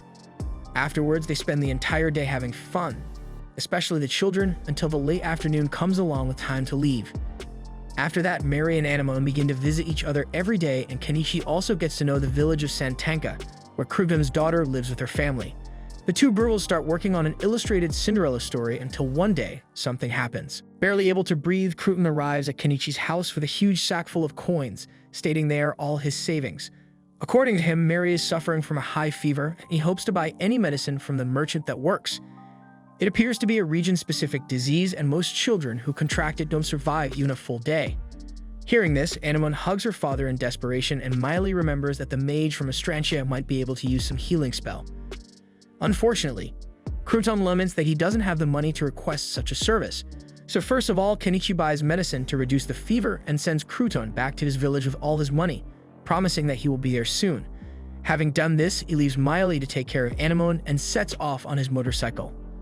At night, in the village of Santanka, the mage says that Mary has chicory fever, which is very difficult to cure with magic. According to her, a white flower called chicory blooms at the bottom of the forest at the spring that is the source of the river that runs through the village, and this fever can only be treated with its seeds. Thus, Kenichi, Crouton, and Naianias decide to set off in search of the cure, needing to return by at the latest tomorrow morning. However, as soon as the men leave, we see that the town's bandits have found Crouton's house and were lying in wait. Regardless, despite the dangers left behind, unaware of the ongoing misfortune, the group sent to find the cure presses forward toward the spring indicated by the doctor. Kenichi parks his motorcycle while Naianias hears someone approaching. Quickly, Kenichi draws his crossbow and aims at the source of the noise, but it was just the lynx emerging from the depths of the forest darkness with all its charm. After relieving himself, the feline's owner strokes her for a moment and buys an inflatable boat to cross the river. At one point, he finds the plant mentioned by the doctor and plucks one from the water to hand to Crouton, who is immensely grateful for the chance to save his daughter. However, not everything goes as planned. A large group of black wolves surrounds the explorers, and Kenichi believes these beasts are seeking revenge. Nonetheless, he won't back down at this moment, so he summons two swords to hand to his comrades. He then tells them he will keep the wolves busy, while Crouton must return to Mary immediately. Both the man and Naianias are outraged at the thought of leaving their partner behind, but as Kenichi lights his firecrackers, the merchant insists it is for the best. After all, Mary is in a race against time. With no chance for argument, Kenichi immediately throws the firecrackers at the wolves to drive them away, and Naianias puts Crouton on its back and runs back to the village. The problem is that some wolves chased them and encircled them, making Kenichi think that Crouton is the target for some reason. Meanwhile, the henchmen who were after Crouton hide in the woods and vow to make the man pay for what he did, while a dog man seems to control the wolves with a flute. In the midst of the conflict, Naianias and his partner are violently attacked, but defend themselves with the swords, frustrating the bandits who had hoped for an easy surprise victory. To make matters worse for them, Velvet pounces and knocks down the two men and also climbs the tree where the dog man is and takes his flute. Because of the change in the behavior of the black wolves, Kenichi realizes that the humanoid dog controlled the pack with his instrument, so he orders Naianias to carry Crouton away as quickly as possible. The dog man manages to free himself from Velvet and goes back to controlling the wolves, but Kenichi believes that a cat man running at full speed will leave the lupines behind. However, for some reason, the black wolves stopped obeying the bandits' commands. At that moment, footsteps so heavy that they shook the ground around the entire territory could be heard as a gigantic beast approached and scared all the wolves away. Without delay, the bear-like creature quickly closed in and delivered a powerful blow to the dogman, severely injuring him as he was thrown far away. At the same time, the two henchmen ran off, and the giant beast turned its attention to Kenichi and Velvet, who was staring down the bear. Seeing the creature running towards him despite being terrified, Kenichi manages to summon the beast and shoots it in the eye. Velvet takes the opportunity to attack next and manages to cause some damage, and her above-average agility allows the lynx to come out unscathed from this assault. Relieved, Kenichi now throws a large number of firecrackers at the bear, which, incredibly, thought it would be a good idea to bite these fireworks, which violently explode in its mouth, leaving Kenichi simply stunned by witnessing this unexpected scene. Thus, he summons his backhoe, spins 360 degrees, and drops the bucket on the creature's skull, ending the conflict. After confirming the victory, the human heads directly towards the fallen dogman. Later, he arrives by motorcycle at Crouton's house, where Mary is still lying in bed. However, the doctor states that the worst is over. The child's father thanks his friend again, as does the mother. Not being the type of guy who is used to this kind of attention, Kenichi is unsure of exactly what to say, so he decides to have a chat with Crouton outside the house. Once there, he shares that he made a trade with the dogman from the forest. Earlier, having saved the humanoid, Kenichi asked him to promise never to harm Crouton's family again. The dog swore never to repeat such violence, but reminds that he cannot be responsible for others, as many people hold a grudge against the man from Santanka village. Because of this, the bandit advises that the man should leave for good. And that was the issue Kenichi brought to Crouton, for leaving Santanka could save his family. The problem is that he has nowhere to go, since even moving to Dahlia is out of the question, considering Zareta is linked to Bacopa from that city. Thus, Kenichi remembers that Baron Norseball, who recently took over a territory near Dahlia, is in need of people to work on his lands. With a recommendation from Kenichi, a personal friend, Norseball would certainly be happy to welcome the new worker. For this reason, Cruton feels grateful, but would like to discuss it with his family first. The next day, back at Kenichi's house, Miley climbs on him and complains that he didn't invite her to such a cool outing, but the man argues that there wasn't time and someone needed to stay to take care of Anemone. Speaking of the child, she thanks the man for saving her great friend. A few days later, Crouton and Nyannias left for Norseball's domain. Still recovering, Mary asks if Anemone has finished the illustrated book of Cinderella, but her friend insists on doing it with Mary only when she feels better. As the child is still not healthy, the plan was for the father to go ahead and later come back to fetch the family. In the midst of it all, Kenichi and Miley notice the presence of the dog man. As Crouton departs, he recalls how many hold a grudge against that man, but with his claws dripping blood, he assures that no one needs to worry anymore. Miley asks what he means, so Kenichi explains that the dog has fulfilled the promise he made to him. The cat scowls and declares that one can't trust the word of that mangy creature, but the dog replies that she knows nothing about his people's loyalty. With that, he leaves with his belongings. Since he can't stay in Estrantia, he will wander to the sea or wherever fate takes him. Next, Kenichi brings the monster he defeated in the forest to the guild's Skinner, who recognizes the beast as a fang bear. The trader wants the man to remove the meat and the magic stone from the bear as he plans to sell the rest. Given the size of the animal, the Skinner warns that he will only be done by late afternoon. Then Kenichi leaves the shop and, as it's still not even noon, decides to head home to wait. Meanwhile, in a nearby establishment, a hooded woman declares she's looking for someone. Kenichi, even without hearing his friend's voice, feels such a chill that he thinks he's caught a cold. Later, upon arriving home, the man prepares a mixture in the magic instrument containing alkali and alcohol, along with the esterified oil in the upper bowl. Then he adds the biodiesel he made earlier to the front bowl. In his mind, he plans for the biodiesel to accumulate there. Seeing the reaction, Anemone asks if it worked, and the man thinks it did. To be sure, he takes the fuel outside and throws it into the generator. When the machine works, he celebrates the fact that he spent only 300 yen instead of 3,000 on this new biodiesel. After that, he prepares to go out and announces to the girls that he might spend the night in town if it gets too late. Upon arriving there, he enters the old mage's shop and accidentally calls her grandma again, but quickly realizes his mistake and corrects himself. The woman hands him the grimoire that was left for registration, and Kenichi notices a stone embedded in it. She explains that it's a magic stone linked to the enchantment recorded in the book, which he needs to learn the magic, otherwise it won't be activated. In the late afternoon, the trader returns to the Skinner and receives the separated meat and magic stone from the Fang Bear, and is informed that he should collect the payment for the materials he sold at the counter. Without delay, Kenichi goes to the cashier with striking features to collect the 4 gold and 2 silver coins she appraised, while the man tries to focus on the money and not on other more sensitive areas of the place. Soon as Kenichi leaves the guild, a hooded woman sees the man walking down the street, and the proximity of the woman makes Kenichi feel that same chill again. This gives him a bad feeling, as he remembers that he prepared the girls coffee at home and left the coffee ready, but he decides it's better not to spend the night in town. It's time to go home. Amid this mental turmoil, the man is surprised by a feminine touch that grabs his wrist. The mysterious woman sinisterly claims she finally found who she was looking for, then reveals herself to be Primula. Losing her menacing demeanor, she gives him a strong hug and exclaims that his sudden disappearance was a cruel thing to do. Kenichi argues that it would have caused trouble for Mallow Company if he had been caught by nobles, but the girl thinks the company knows how to decide for itself whether it is in danger or not. Realizing that the whole crowd is watching this discussion, the man asks for them to go somewhere more private, then the woman invites him to the hotel where she's staying. Once there, the two sit down at a table, and Primula recalls that the dress Kenichi designed was what earned her family a surname. Besides that, she lists various things the trader did for her and her father, and Kenichi can hardly believe he did so much for the Mallows, feeling instead that he was more help than helping. At one point, the woman slaps the table and says that's not all. As if that weren't enough, Kenichi Hamada saved her life from the dreaded Shaga and his henchmen. Wanting to escape all this attention, Kenichi mentions he heard that Primula was about to marry Baron Norseball and gain status, but she tells him she turned down that proposal. Changing the subject, the woman mentions that both Anama and the tool shop owner were angry that Kenichi left without notice, and he admits he felt guilty for doing so, but he remembers he didn't want to cause trouble. Hearing this, Primula insists that no one would mind, so the man cuts her off to say he understands, and that she can go back and tell everyone what happened. However, she doesn't want to return unless it's with him, and if he doesn't want to return, she won't either. Frustrated, Kenichi is surprised to have been found in Astrantia, and Primula reveals that she checked at the guild if he had registered in another city. Then she saw his name on the updated information list and hired a carriage to come.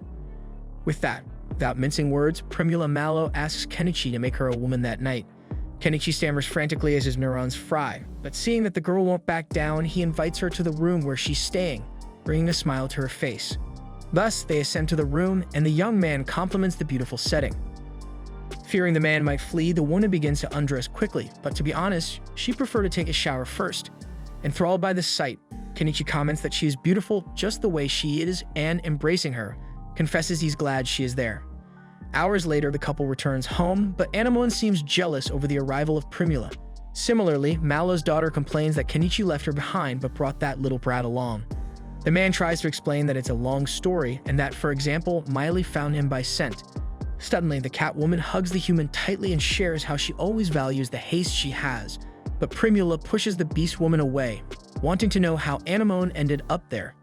Kenichi argues that she's just a child and couldn't just be abandoned, so Primula decides to forgive her friend for today, leaving Anemone annoyed. The little girl asks if this lady is going to live with them because the house is going to be quite cramped. Then the two exchange unfriendly looks. The homeowner announces that Primula will indeed live with them. Anemone asks her stepfather not to bring any more women home, and thinking he hesitated in his response, Primula asks if there is someone else in his life. To make matters worse, the woman notices that even a lynx has been adopted by the guy, but she was left behind, making her feel even more sidelined. At night, Kenichi starts to feel the challenges of having enlarged the family. At bath time, Miley and Anemone raise their hands to volunteer to join the man, and Primula follows suit. In the end, to solve the problem, he buys another tub for the girls to stay in. But as Anemone insists on bathing with her father, he finally gives in, but makes it clear that it's time for the girl to start bathing alone, although she makes it clear she's not at all keen. Seeing Primula outside of the chaos, Kenichi invites her to join everyone, and she admits she's embarrassed. But when the man asks if she prefer to go in alone afterwards, the woman wastes no time and jumps into the bathtub next to Miley. After the bath, the three women of the house dry off with the steam generator, and the man watches the scene while having a drink. The next day, Kenichi tries out the grimoire he finally holds in his hands. As he recites the spell described in the book, he extends his right hand and shouts, "Fireball," but absolutely nothing happens. Frustrated, he remembers the mage lady said that reading it is pointless if the person has no magical powers. Since the book was expensive, he asks Primula if it's hard to sell grimoires, and she replies that it's not because some people collect them, even though they can't use magic. In the midst of this conversation, Anemone had grabbed the book and begins to recite the spell. And with that, a mana aura surrounds the child's body and leaves her father dumbfounded. Finally, the girl launches a fireball that takes over the house. Seeing the tragedy that could unfold, Kenichi quickly buys 3 fire extinguishers and teaches the women how to use them on the spot. They follow the steps, pulling the pin to extinguish the fire, while Anemone watches from just behind. A few minutes later, the fire is finally contained and the child asks for forgiveness with her head bowed. Instead of a scolding, her foster father praises her ability to use magic as incredible. However, out of the blue, the girl faints and collapses to the ground. After some time, she wakes up in bed and eats some healthy items Kenichi bought, like canned peaches, which help her recover faster. By the way, Anemone loved the peaches. Miley remarks that this stuff is very similar to Rinka, while Primula notes that only nobles have access to such food since it requires a lot of sugar and that resource is monopolized by them. Days after Anemone's recovery, Kenichi goes to fetch Mary, who had recovered from chicory fever.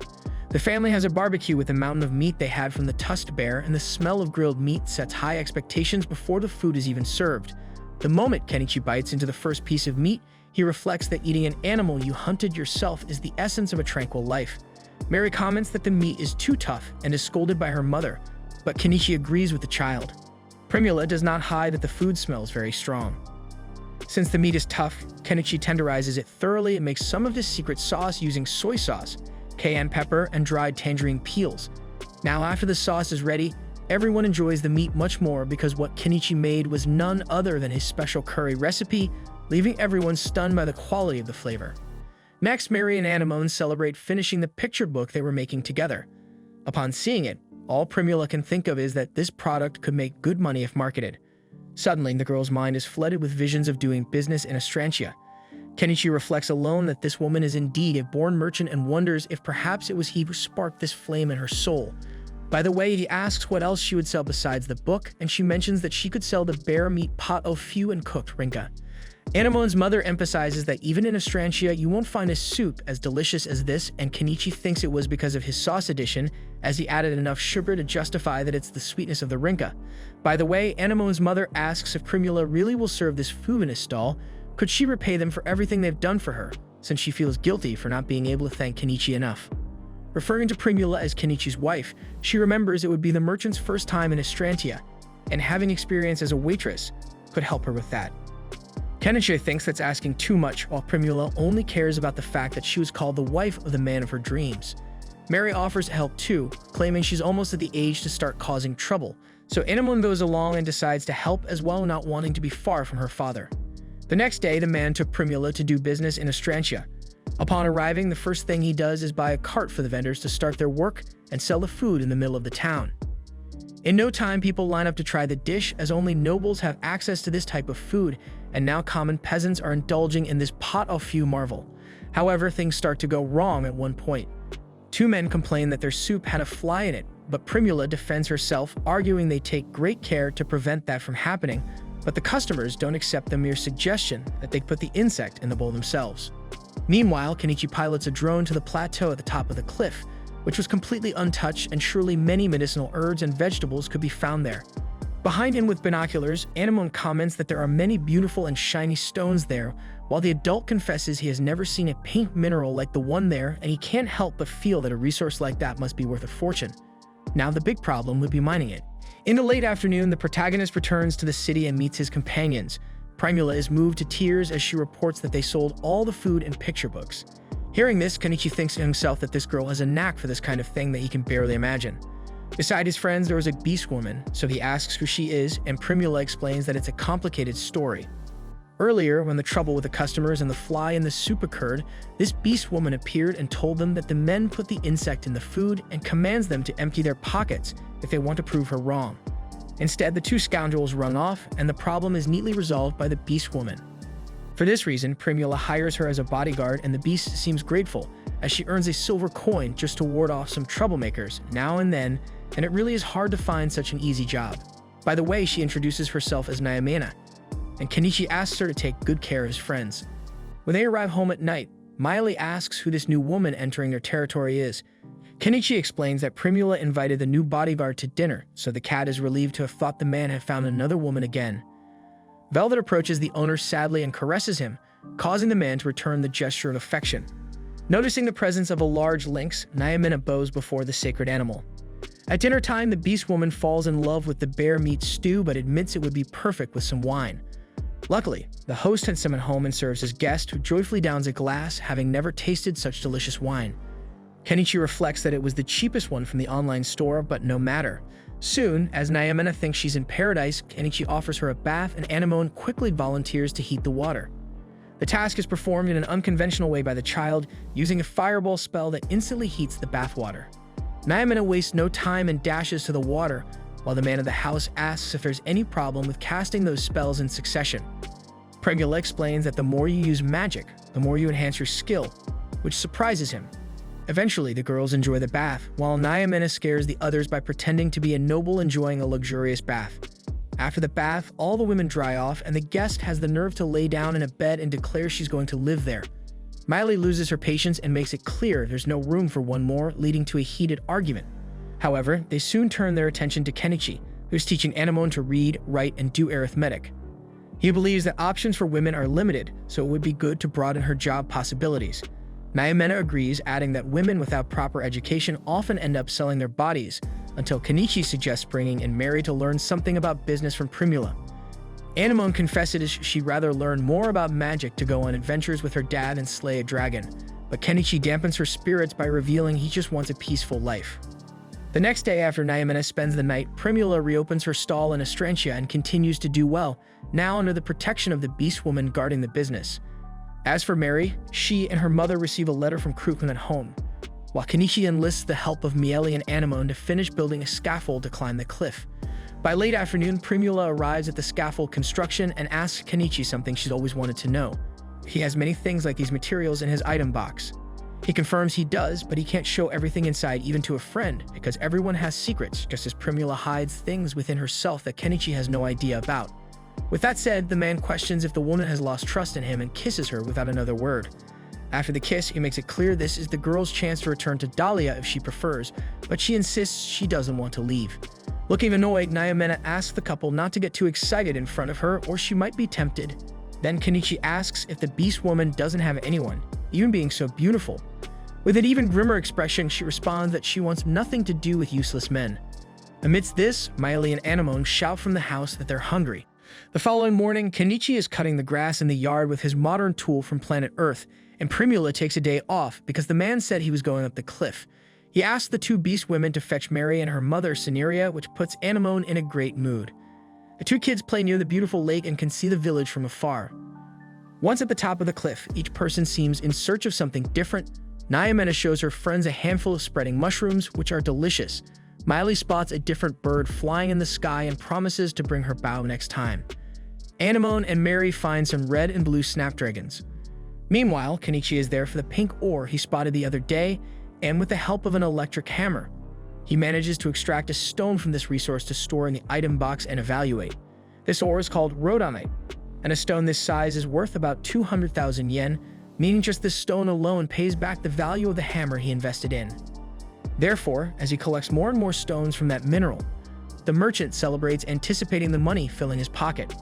At the end of the day, he puts the bear meat in milk to marinate and lose its smell, in addition to preparing Swiss chard with the spreading mushroom Nyamena found. According to him, the name of this recipe is gyoza.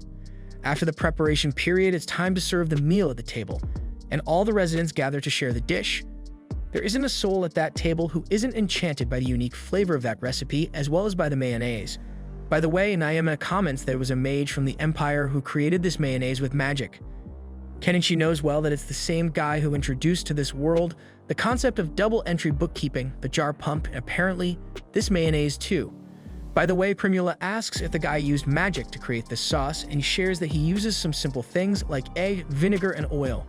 Realizing this would sell like water in the desert, Primula rushes to write down the recipe, but the cook would love to eat in peace before anything else. As he tastes another piece of the food, he evaluates that it really needs Swiss chard and a gyoza, that the bear meat doesn't detract from the flavor, and that the mushroom gives a nice twist to the taste. Soon he notes that it would be great in a soup, if using a thicker dough, and Primula confesses she would love to sell this recipe at her stall. The man remembers that this would be a lot of work, but the merchant is willing to hire people to get the job done because one of the secrets of the Mallow Company to make a profit is go after people to help, but don't forget to give a proper payment. At night, Kenichi gathers the girls to showcase his own fireball trick. With that, he pours a drink onto the lit grill, causing a burst of flames to rise. A few minutes later, the bear steaks he was grilling for the barbecue were ready. When Nyamena tries this delicacy, she falls obsessively in love with the meat and asks about the aroma emanating from it. The grill master explains that it's the scent of the brandy he used to marinate the meat and mask its strong smell. Hearing this, the Catwoman hugs her boss and confesses that she has a request to make, while Miley and Primula watch the scene with visible envy. In the next scene, he's serving brandy to the beast, who apparently enjoys a good drink. He advises her to go easy since it's a strong beverage, but once she smells the alcohol, she can't resist and downs the entire glass. Overjoyed by the free drink, Nyamena quickly becomes boisterous and hugs the homeowner again, declaring she will never return to the city. That is, until Miley pulls her hair to keep her away from their master. Yet Nyamena shamelessly asks to live there with meals included. Miley screams that it won't happen, but Kenichi and Primula like the idea, considering the bodyguard to be quite honest. Primula, in particular, is relieved that the beast woman is only interested in food and drink rather than men. Later, when being shown to her room, Nyamena asks about the rent, but Kenichi clarifies that he won't charge her anything. This scares the beast, who thinks the human wants to tame her by offering free lodging, but he explains that he just needs the bodyguard to help Primula with her work. With that, he bids her goodnight and turns to leave, but Nyamena grabs him from behind and asks if he really intends to enter a woman's room and leave without doing anything. At that moment, Miley bursts through the door, furious, and the two engage in a brief competition for the attention of the human male. A month later, Primula's stall has expanded to the point of hiring new staff and has been renamed Corolla Restaurant. One of the new employees introduces herself as Iris, full of charm, making Primula jealous by clearly stating she is the man's wife. According to what Kenichi has heard, Primula taught Iris to cook and manage the business to open other branches of the restaurant. At night, the businesswoman reveals that having branches will allow her to have more time to chase after her husband if necessary. Over the days, Kenichi extracted 15 million yen in rhodonite. Anemone began to collect medicinal herbs from the forest at the cliff's top, while Mayuri and Naimena hunted animals there. Corolla Restaurant rented a warehouse to prepare products and started making about 200,000 yen per day, aiming to reach 70 million per year. With this money, she opened 2 more branches and raised the profit expectation to 200 million for the year. Thanks to the sauce that Kenichi buys from Shangri-La, the food at Corolla stands out from the rest, giving them a significant advantage. The day after, in a castle, a girl named Lilith is informed by her mother that bandits near Dahlia have been defeated by a mage who summons iron beasts. It appears this mage lives near Astrantia, a clear sign that their path is being guided by the spirits. The next day, Primula visits the mansion of Viscount Eupatorium, the Lord of Astrantia, and is received by his official wife, Canum el Eupatorium. Recognizing the girl as the daughter of Dahlia's greatest merchant and inventor of Dressina, as well as the owner of Corolla, a restaurant with 2 branches in Astrantia, Canum welcomes her warmly. Meanwhile, the Lady Sorcerer introduces Kenichi to a spell called Explosion. Remembering it as the same one cast by the gentleman who had accompanied them on the mission against Shaga and his henchmen, he purchases the grimoire without a second thought. Seeing that Anemone is interested in a book since her arrival, the shopkeeper gifts it to the child, a book on domestic magic that requires no registration. That evening, Primula shares that the Viscount's wife desires a brooch because during her visit to Dahlia, another noble boasted about the brooches sold by the Mallow Company, which drove the rich lady crazy. Despite Kenichi's lack of patience for such trivial disputes among the ladies, he accesses his online store and selects a brooch to purchase. Primula is delighted with the quality of the design, especially since the woman engraved on the stone closely resembles Viscountess Eupatorium. Kenichi then suggests telling the noblewoman it was made especially for her, as it could bring in a significant amount of money, and Primula agrees with a characteristic facial expression. Kenichi notices she has been using this expression quite frequently lately, but can't figure out why. Later, Mayuri broaches the topic of a dungeon with Kenichi, and although he feels eager to embark on such an adventure, he pretends to be uninterested because the Catwoman hadn't mentioned it at dinner. In fact, Mayuri avoided discussing it with anyone to prevent Naimena from hearing and wanting to join. Kenichi asks the younger feline to make an effort to get along with the other, but she refuses. At the same time, Anemone volunteers to join the expedition. Her father warns it's not a walk in the park, while Mayuri tries to frighten the girl by mentioning the many monsters lurking there, but the little one insists on helping the man in their adventures to defeat a dragon, as she had previously declared. Thus, the group sets off with Velvet towards their first dungeon adventure. They traverse the forest until they reach a fissure in a giant rock, opening up to the cave they sought. Inside, Anemone looks around in wonder at how cool and interesting it all is, just as Mayuri observes every corner of the labyrinth like another child, while Kenichi takes the opportunity to photograph everything he sees. Further ahead, they find a shimmering crystal on the wall, so the man wastes no time and begins mining the resource, eyeing the money it could bring him. However, suddenly a cave spider emerges from the depths of the dungeon and threatens the team. Kenichi shoots a crossbow dart at the creature, but the projectile doesn't even penetrate its skin. Mayuri is smarter and hits the spider's eye with her bow, making the merchant realize that this is its weak point. With that in mind, he instructs Anemone to aim at the enemy's eyes with her magic, but the little girl is paralyzed with fear in the face of terror. Moreover, the spider spits its web on the child, forcing Mayuri to save her at the last moment. Seeing that the situation is getting dire, Kenichi throws several bombs at the giant arachnid and orders his allies to retreat. Then he summons his motorcycle from the inventory and quickly flees. Outside the dungeon, Mayuri notes that cave spiders only come out to hunt at night, meaning they won't be pursued by it. Kenichi hugs his daughter, who is terrified, and comments that it's indeed too early for such adventures. Anemone apologizes, but the man is understanding given it's the girl's first expedition. At night, Naimena is furious because Mayuri didn't mention the earlier adventure, so she confronts the feline, who doesn't back down and sparks fly from their exchange of angry glances. Meanwhile, Kenichi is worried about the machine he left behind in the cave, especially since he didn't extract the ore he wanted. Naimena makes it clear she wants to go, but Kenichi can't leave Primula unprotected at home. About this, the merchant herself says she's fine, even wanting a break, so it would be a good idea to take a few days off. Kenichi asks if anything is bothering her, but she assures him there's nothing. Naima interjects to confirm she's in if the next day's outing to hunt the spider goes ahead, which would be the perfect trip to dispel her irritation. After bathing, Kenichi informs Anemone that the grimoire she received has been successfully registered, and the girl wastes no time in picking up the book and starting to chant the spells. Kenichi stops her immediately, fearing she might collapse everything with some magic, so he suggests she try only when she's better prepared.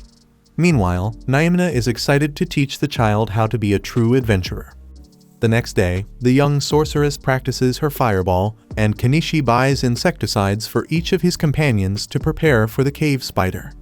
Soon, they return to the entrance of the dungeon, and the man is worried his foster daughter is still scared. However, despite clearly not being 100%, the girl shows bravery and assures him she's fine. Naima takes the opportunity to praise her friend and emphasize that women must always be strong, and speaking of the Catwoman, Kenichi is curious to learn what she taught Anemone, so he announces the start of the new expedition to the cave. Sometime later, the group reaches the same point where they were first attacked, where the crystal they found next to Kenichi's machine was located. Without delay, he restarts the machine to get back to work, although the girls can't stand the unbearable noise it makes. Amid this, Velvet once again hears something approaching their location, and indeed, it's the same cave spider making an appearance. Immediately, the human grabs the insecticides he purchased and tells everyone to arm themselves with them. When thrown towards the arachnid, the substance manages to keep it at bay, giving Anemone the chance to fire her fireball, which hits the enemy squarely and creates a huge blaze in the room that makes the conjurer smile with pride and joy. Amidst the massive damage, the spider exhibits severe burns on its body and retreats, prompting everyone to celebrate with the child for a job well done. Amidst the celebration, Kenichi reflects that Anemone must still be scared inside. Whether true or not, Naima calls the little girl to chase after the spider, and she is ready in an instant. They then delve deeper into the dungeon in search of the giant creature, until they come upon an opening leading to a large cavern. Kenichi buys an LED spotlight to illuminate everything around them, and this light is crucial for them to quickly find the fleeing spider. Quickly, the team resumes spraying insecticide, while Anemone is tasked with the final blow. However, Velvet senses something is wrong. Seeing the direction the lynx was growling at, Miley notices one of the rocks moving, but it turns out to be not a rock, but a female cave spider, even larger than the male they were facing. Knowing they would fare badly in a direct confrontation, the group realizes that only the male can cross the narrower parts of the cave to bring food to the female, and if he dies, she would surely die as well. With this in mind, they all flee, but the spider is so fast it manages to block their exit. Velvet charges at the enemy and slashes her eye with a claw, then the allies take the opportunity to spray her with insecticide. Kenichi asks if Anemone is ready to cast a spell, and the little girl strains to hurl a fireball at the female spider. However, despite the visible burns, it doesn't seem enough to take down the giant. Even so, she does not attack the invading group, leaving Kenichi puzzled.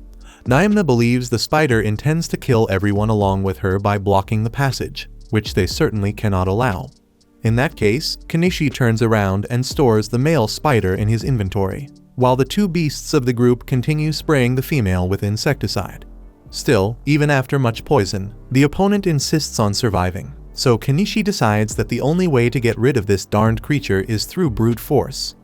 For this, he buys a hydraulic excavator with 157 horsepower and 6,690 displacement.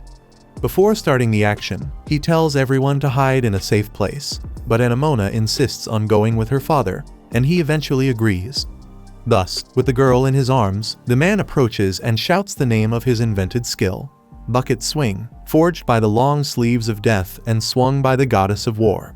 With that, the strike is executed, but the spider grabs the tractor's bucket. Kenichi doesn't let up and slams on the brake with all his might to make the critter let go forcibly. Then he continues the offensive with the mortal strike, Bucket Attack. According to him, this is the giant's hammer falling from the skies right towards the spider's head. However, despite having fared well so far, it wasn't enough for the driver to defeat his rival, who climbs the excavator's arm. Moreover, the vehicle simply won't start again, making the situation even more critical. However, Inamona begins a conjuration and recites the correct words until she manifests the explosion, a spell that sends the spider flying away in a thunderous impact. To improve the situation, the excavator starts working again. Then the driver accelerates with all his might towards the giant, who by this time is practically surrendered after being hurled against the wall. Finally, he uses his crushing bucket skill, smashing the cave spider and ending the intense combat. After resolving the problem, Kenichi stores the body of the defeated creature and returns to extracting his beloved crystals.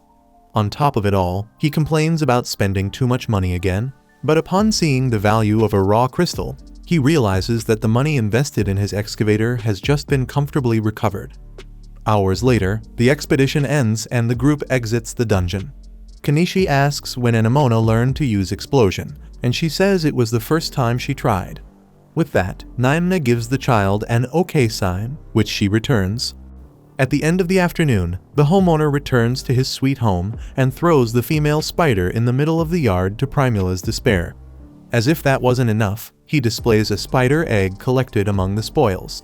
The man would love to eat the egg, but literally all the women find it extremely disgusting. Ignoring all their drama, the merchant reverts to his cook persona and plans to make a steamed egg custard for today. Incidentally, in Hokkaido, his hometown, they use sugar in this recipe, so it's a dessert. Sometime later, the food is ready, and although the girls were initially resistant due to the origin of the main ingredient, they soon give in to curiosity and try Kanisha's eccentric dish, delighting in the tenderness and flavor of the meat and cheese. Speaking of which, the cook asks if there is cheese in the realm of Kaden, and Primula responds that yes, although it is made only in some regions and quite expensive. With that, the man recalls that cheese production is quite easy, which immediately piques Primula's interest. With no escape, he explains that all you need is milk and apple cider vinegar, which since it's not available in this world, he uses Rinka vinegar instead. With it, they can make cottage cheese. After he prepares some of this cheese for the girls, they attack the dish and find the flavor sensational. Their admiration for the cook is such that Naimna starts to believe that Kenichi might be some kind of god, something Inamona knew from the beginning, as she prayed to God every day and asked him to let her eat tasty food every day. Primula interrupts the conversation to express her desire to teach Viscountess Eupatorium how to prepare this cheese. Kenichi makes it clear that he has no interest in getting involved with any nobles, but the woman insists on this for a good reason. After all, the Corolla restaurant has been suffering a series of attacks and threats from a man named Thogalum, a corrupt merchant.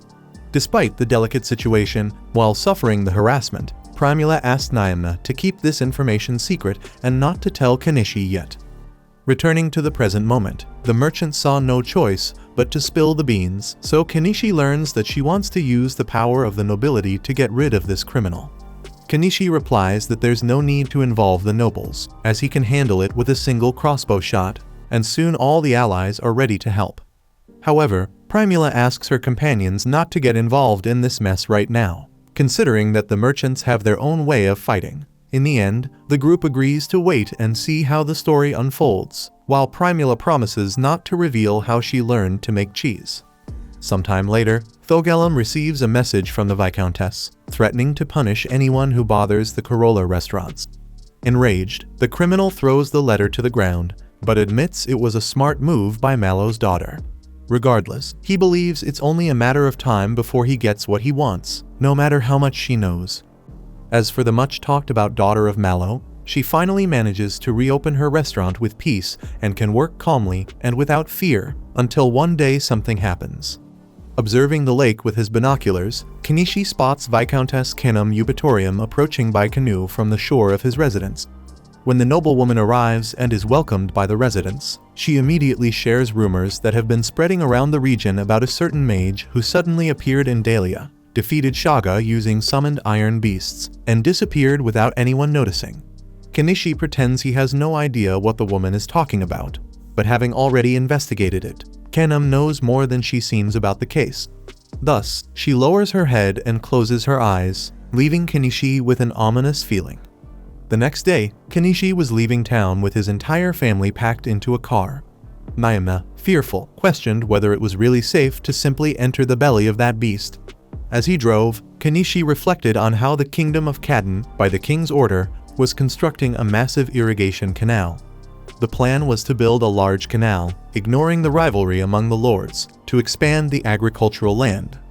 Meanwhile, in a castle, several men were gathered around Viscount Eupatorium, all laughing at him because he was the only noble among them without a deadline to build a canal, while the rest of the lords were already making progress. Among those who laughed at Eupatorium, Viscount Thunbergia seemed to take the most pleasure in his rival's humiliation. Pressured for a clearer response, the charged noble promised on behalf of his family that he would finish the canal on time. If Viscount Eupatorium failed to complete the project soon, the budget from the kingdom would decrease, risking the confiscation of his lands. For this reason, his wife sought Kanishi's help. She informed him that they needed to build 5 more miles in 1 month, and if Kanishi could assist, Kanum was willing to offer anything as a reward, including her own body. Seeing that Kanishi was reluctant to discuss on those terms, Kanum quickly retracted and mentioned the high protection, knowing he was reputed as a mage and would likely be interested in grimoires. Confused due to his lack of experience and knowledge in that area, Nyamna explained that high protection was an advanced defensive magic that could even stop a dragon's breath. Listening intently, the supposed wizard thought it would be beneficial if Anemone could use that technique, so he accepted the request. Thus, in addition to the grimoire, he also received some unused furniture from the Viscount's mansion to serve as financing. Speaking of which, Kanishi evaluated the furniture at the Shangri-La store, and selling these items brought in 120 million yen. Back to the present moment inside the car, Kanum brought up the topic of offering her body to Kanishi again, but he sharply turned the steering wheel and informed her that he already had a wife. Anemone quickly interjected that she too belonged to Kanishi, which upset Kanum, forcing the man to explain that it was just childish talk. Not satisfied, the human emphasized that he might accept beast women, but she could not be included. In response, Kanishi Hamada affirmed that would never happen. Some time later, they arrived at the construction site, and Kanishi was unpleasantly surprised. The remaining 5 miles of the canal construction were all through a forest, meaning they would have to clear a path through all the trees to complete the job. If it were just manual labor, such a construction would surely take at least a year to complete. Amidst this, 3 beast men friends of Miley, Nyakero, Nyamilo, and Nyanji, approached Kanishi asking what they were doing at the site since they had already earned a hefty sum on a mission to defeat Shaga and his gang, only to sorrowfully admit they had spent all the money. At that moment, Nyamna came up hugging the human from behind, and the 3 beast men fell in love with that beauty. Miley was filled with jealousy because they had never seen her like this, but they only had eyes for the taller beast and paid no mind to their longtime friend. Next, the commercial representatives involved in this construction introduced themselves to Kanishi and Kanum. Kanum introduced her partner as a mage, but he insisted on correcting that he was just a merchant. Eventually, one of the representatives handed a spreadsheet to the Viscountess and, reviewing the papers with her, Primula was outraged to see that they were charging 10 silver coins for a mere axe. According to her, there was clearly something wrong with these prices, as all the items appeared overpriced and should be much cheaper. The representative urged calm and argued that the transportation costs to the site had to be considered. Besides, they were the only ones who could procure so many axes at once. That said, Primula asked Kanishi if he was capable of obtaining the same number of tools, and he confirmed that he could, then purchased an axe at Shangri-La for about 1 silver coin. Overwhelmed, Kanum asked if he could really get all that equipment for that price, and Kanishi assured her he would make this friendly discount. Even more moved, the Viscount's wife asked if the two were really comrades. On the other hand, the commercial representative was furious and made it clear that he was there on behalf of the Thogalum Mercantile Company, and hoped that no one would forget that. Kanishi asked Primula if this was the man he was thinking of, and the woman confirmed it, worried. From what he learned, Thogalum was a merchant who had also delved into regional administration, and, it seemed, occasionally handled the king's dirty work. Regardless, the focus needed to be on this challenging construction project, and that's what Hamada did. With this in mind, he brought in his backhoe, which consumed 400 liters of fuel per day. If he had to produce biodiesel, the machine owner wouldn't be able to finish the construction within the deadline, so he ended up purchasing kerosene at Shangri-La to power the vehicle. Piloting the backhoe, Kanishi impressed the builders with all that power they had never imagined possible. Mostly composed of the beast people, the group of builders used their breaks to offer tributes to the Great Lynx, as they called Velvet, considering that, in their culture, this animal was akin to a messenger from God. After the shift, Kanum complained that her carriage hadn't arrived yet, so Kanishi invited her to dinner at his house. Using magic, he and Anemone prepared a batch of carriage chicken, leaving the Viscountess salivating at the crunchy texture of the food, along with the quality wine he was able to serve at the meal. Pleased with the compliments, Kanishi invited the 3 beast men to join them, and they thanked him for the invitation. But looking around, all the workers were also hungry. According to what Kanishi had heard from the workers, even though there was a restaurant that turned into a tavern at night in the area, it was too expensive for them to eat there every day. Therefore, Primula graciously offered to serve food to everyone, but at a fair price. Facing this business opportunity, the merchant's keen sense led her to yet another profitable night. Food was prepared late into the night, turning the occasion into a festive moment for the construction workers. At one point, Kanishi went to check on Kanum to see if she was all right, and she expressed gratitude for witnessing such a joyful scene where everyone ate and danced with enthusiasm. Later, Kanishi showed the Viscountess where she would bathe that day, and she could hardly believe she had the privilege of using such refined bathtubs, especially considering that the homeowner had brought these new acquisitions to his residence. However, to his surprise, the guest practically forced him to bathe with her, and when she undressed, she tried to grab him. Despite this, he continued to resist her advances because he had a family. After all, not having blood ties with any of those people didn't mean he couldn't consider them as such, since couples often start as complete strangers to each other. Speaking of family, Kanum confessed she had never had such a fun meal in her life, as all her parents ever thought about was whom their daughter would marry one day, nothing more. Ignoring the subject, Kanishi reached his limit and bid farewell to the guest to leave. And although Kanum was annoyed by the man's lack of empathy for her story, he had to leave to avoid trouble with Primula. The next day, to his surprise, the Viscountess was working alongside his wife to ensure lunch for the workers. Despite what happened the previous day, Kanishi couldn't take his eyes off Kanum. She asked if she looked strange without makeup, and he confessed that he found her so beautiful and attractive that he almost fell in love. Kanum replied that she would accept him whenever he wanted, but the other girls in the house did not seem very happy with this conversation. From there, he backed off and said that infidelity wasn't a very good deal, so it would be best to stop there. In turn, Kanum stated that he still had a month to change his mind. In the midst of this mess, the owner of the tavern where the workers usually dined arrived at the construction site, outraged that her establishment had been empty the previous night. Primula responded that one of Mallow Company's mottos was always to profit from honest services, and the sales representative was shocked to hear the name Mallow come from the young woman's mouth.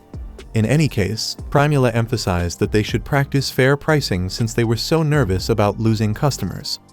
From that day on, the tavern owner relented and lowered the price of the meals, so Kanishi now returned to focus more on finishing the construction within the established deadline. Among many other benefits, the mage could store the huge tree trunks that were cut along the way in his inventory, saving the workers a tiresome job. As the days passed, the Viscountess's servants finally arrived, but were surprised by her insistence on taking care of the workers' meals by herself. At night, the homeowner worried about the water running out of his bathtub, and, pensive, he left the bathhouse to think outside whether it would be a good idea to buy more from the online store. Although humans always seemed dirtier, the beast men managed to stay clean. According to them, there was a nearby spring that could be easily reached by their race, but it was difficult for humans to get there on foot. Because of this, Kanishi asked the trio of beast men to bring water from the spring in exchange for more drink. Thus, they struck a win-win agreement, and happiness overtook the beast people when they returned from their task and could enjoy the rest of the night getting drunk. Kanishi said goodbye to retire for the night, as he would have to wake up early. However, Kanum, who had also gotten drunk, grabbed him and forced him to take another bath with her. But as soon as she reached the bathtub, she simply passed out. The next day, he approached the Viscountess to remind her that she had signed a document the previous day committing to follow his instructions from now on. Since she was drunk, the woman was afraid she had signed a paper that obliged her to hide her real identity and wander the streets night after night, engaging with vulgar and filthy men in exchange for money. But Kenishi thought this talk seemed more like some bizarre fetish.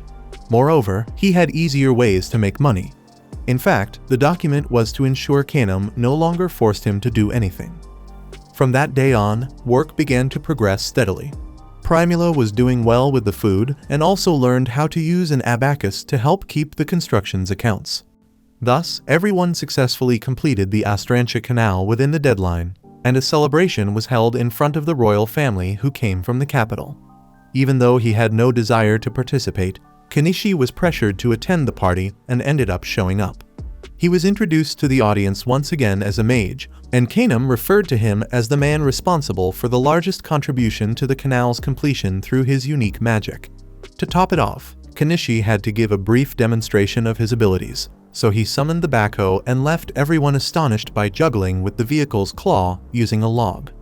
Nervous because the Eupatorium had managed to finish the canal on time, Viscount Thunbergia confessed to Kanam that he thought she and her husband would abandon their lands and flee at night for not having finished the work within the deadline. Then the woman responded that this joke was only funnier than the sick look on that crazy guy's face. Kenishi watched the exchange of barbs and realized that man seemed to be hoping for the construction's failure. Furthermore, Primula mentioned to her husband that there was an old man in Thunbergia's carriage. He was the former noble exiled from Dahlia who had lost his title and lands. It was he who had paid Shaga to kidnap her. The next day, Viscount Graham Dupatorium personally thanks Kenishi for his services. Being honest, he admits that he usually leaves the governance to others, but his wife had informed him that the project would never have been completed without Kenishi Hamada's support. Ultimately, this was Graham's chance to redeem himself and restore the land he inherited from his father. By the way, he shows a book sold at the Primula store and asks how they managed to make it since neither the text nor the images were drawn with a pen, and it's not a woodcut either. Kenishi explained the process to the Viscount and was surprised to find out that they both come from creative fields. Tearfully, after learning how it's done, Graham finally realizes his dream of creating a book for people to read. Besides, back at the meeting, Viscount Eupatorium manages to convince Primula to take care of the finances of his land, but she admits she would need her father's support in this endeavor. Graham seems both scared and thrilled that the owner of the famous Mallow Company might get involved, as this is more than he could have hoped for. However, if the Mallow Company starts to meddle with Astrantia, Graham fears how Thogalum might react. Kenishi asks if the Viscount couldn't just expel that man from his lands, but, as embarrassing as it is to admit, Graham doesn't have enough budget even to maintain knights. That said, Kanam has another favor to ask of Kenishi. Either way, he and his family return to where they came from, on the shores of the lake surrounding Santanka village. There, they reinstated their wooden house after receiving the high protection grimoire promised by the Viscountess. Later, at bath time, Anemone was already stepping into the tub with Kenishi as usual. But this time, Primula challenges the little girl to a game of odds or evens to see who would have that privilege. The citizen's wife ends up winning and joins her husband, although Anemone whispers in her ear that she's too close to her stepfather. For her part, Primula won at odds or evens and declares that she can do whatever she wants. Earlier today, Lilith informed a maid that she was going to visit her mother, Malin. Upon arriving at the Queen's office, she mentioned that something interesting had happened, and the woman confirmed that Viscount Eupatorium's staff had miraculously finished the canal on time, contrary to what Thunbergia had predicted. Thunbergia, who is low-ranking within the anti-royalty faction, had sent a letter claiming that Eupatorium would fail to deliver the canal on schedule. He not only questioned his rival's ability to govern, but also presented himself as a prime candidate for the Viscount's position. However, a mage who summoned never-before-seen iron beasts appeared and completed the construction in record time. Lilith confessed her desire to meet this widely talked-about mage, considering him the type of man who deserved the power of a holy knight. Switching back to the protagonist's bath time, Naima speculated that Anemone's ability to use magic must have come from someone like her mother, a notion that made a lot of sense to Kenishi. He mentioned that the girl had never spoken about her biological mother, and she admitted knowing little more than that it was her mother who had named her. Kenishi suggested that perhaps the woman who raised Ain had adopted her from a woman who died on the streets. He offered to look for the little girl's family, but she instantly refused without a second thought. Seeing the child walk away, Naima explained that a woman needs nothing more when she is with the man she loves, prompting Kenichi to gently push away the Catwoman, highlighting their age difference.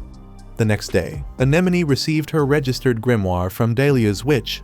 Kenichi took the opportunity to ask the lady if she knew of any mage who had lived in the area but died on the streets about 10 years ago. The shop owner immediately realized that he was looking for the little girl's mother. Regarding the matter, she wasn't sure if the mage had died on the streets, but she remembered someone with the same colored hair, known as Armeria the Silver, who had disappeared around that time. Moreover, Armeria was the previous owner of the grimoire Anemone was now holding.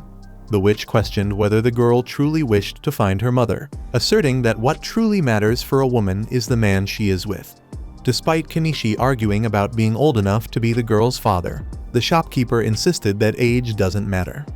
Later, on their way home, Ain decided to open the grimoire and began reciting a spell called High Protection, a shield that soon broke for some reason. Kenichi rushed towards his adopted daughter and asked what happened. She told him her stomach was hurting. The man became desperate, as emergency services 192 do not work in their world, while Miley tried to calm him down by suggesting it smelled like a human woman blossoming. Ain thought she might die because she had been too happy since meeting Kenichi, which relieved him when he noticed Primula and Naimna had arrived home earlier. Later, Primula gave the child a painkiller that seemed effective, as she appeared as good as new for now. The girl told her adoptive father that she could now have children, and he noted that this was cause for celebration. The girl casually mentioned it would be cool to have one with Kenichi, which made him spit out his tea before explaining that she needed to grow a bit more before thinking about such things at least 5 years, as it requires certain development to breastfeed. Primula scolded him for what she was witnessing, so he tried to explain that it's common for young daughters to say they will marry their father until they realize it's nonsensical as they grow up. Primula asked if that was a subtle hint towards her, revealing that she had said the same thing to Mr. Mallow when she was younger. That evening, they held a party to celebrate Anemone's blossoming, and Kenichi confessed that it seemed a bit old-fashioned to serve red rice on such an occasion, but he genuinely believed it was something to celebrate. Days later, a horse-drawn carriage suddenly appeared, traveling down the river towards their house. Out of it came Primula's father, making a visit. After learning that everything was going well with his daughter's restaurant, the merchant discussed with Kenichi a way to get rid of Thogalum.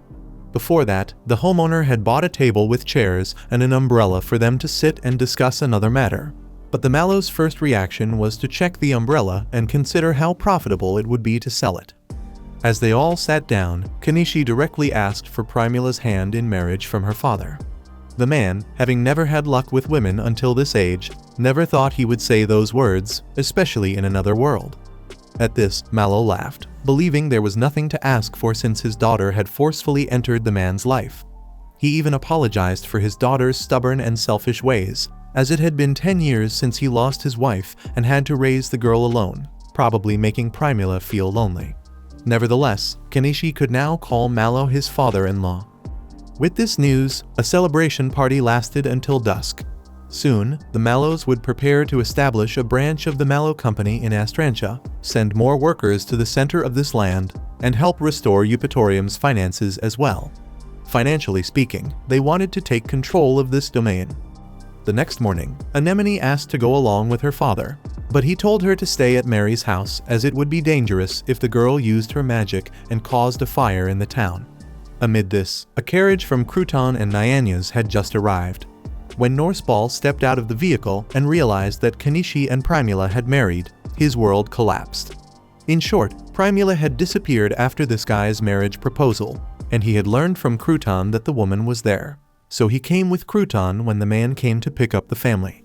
Considering it was the great Kenichi Hamada, the knight took the news well and accepted his fate graciously. Meanwhile, Thogalum has just learned from his employees about the recent movements of Mallow Company, one of his rivals. The protagonist arrives in the town alongside his friends.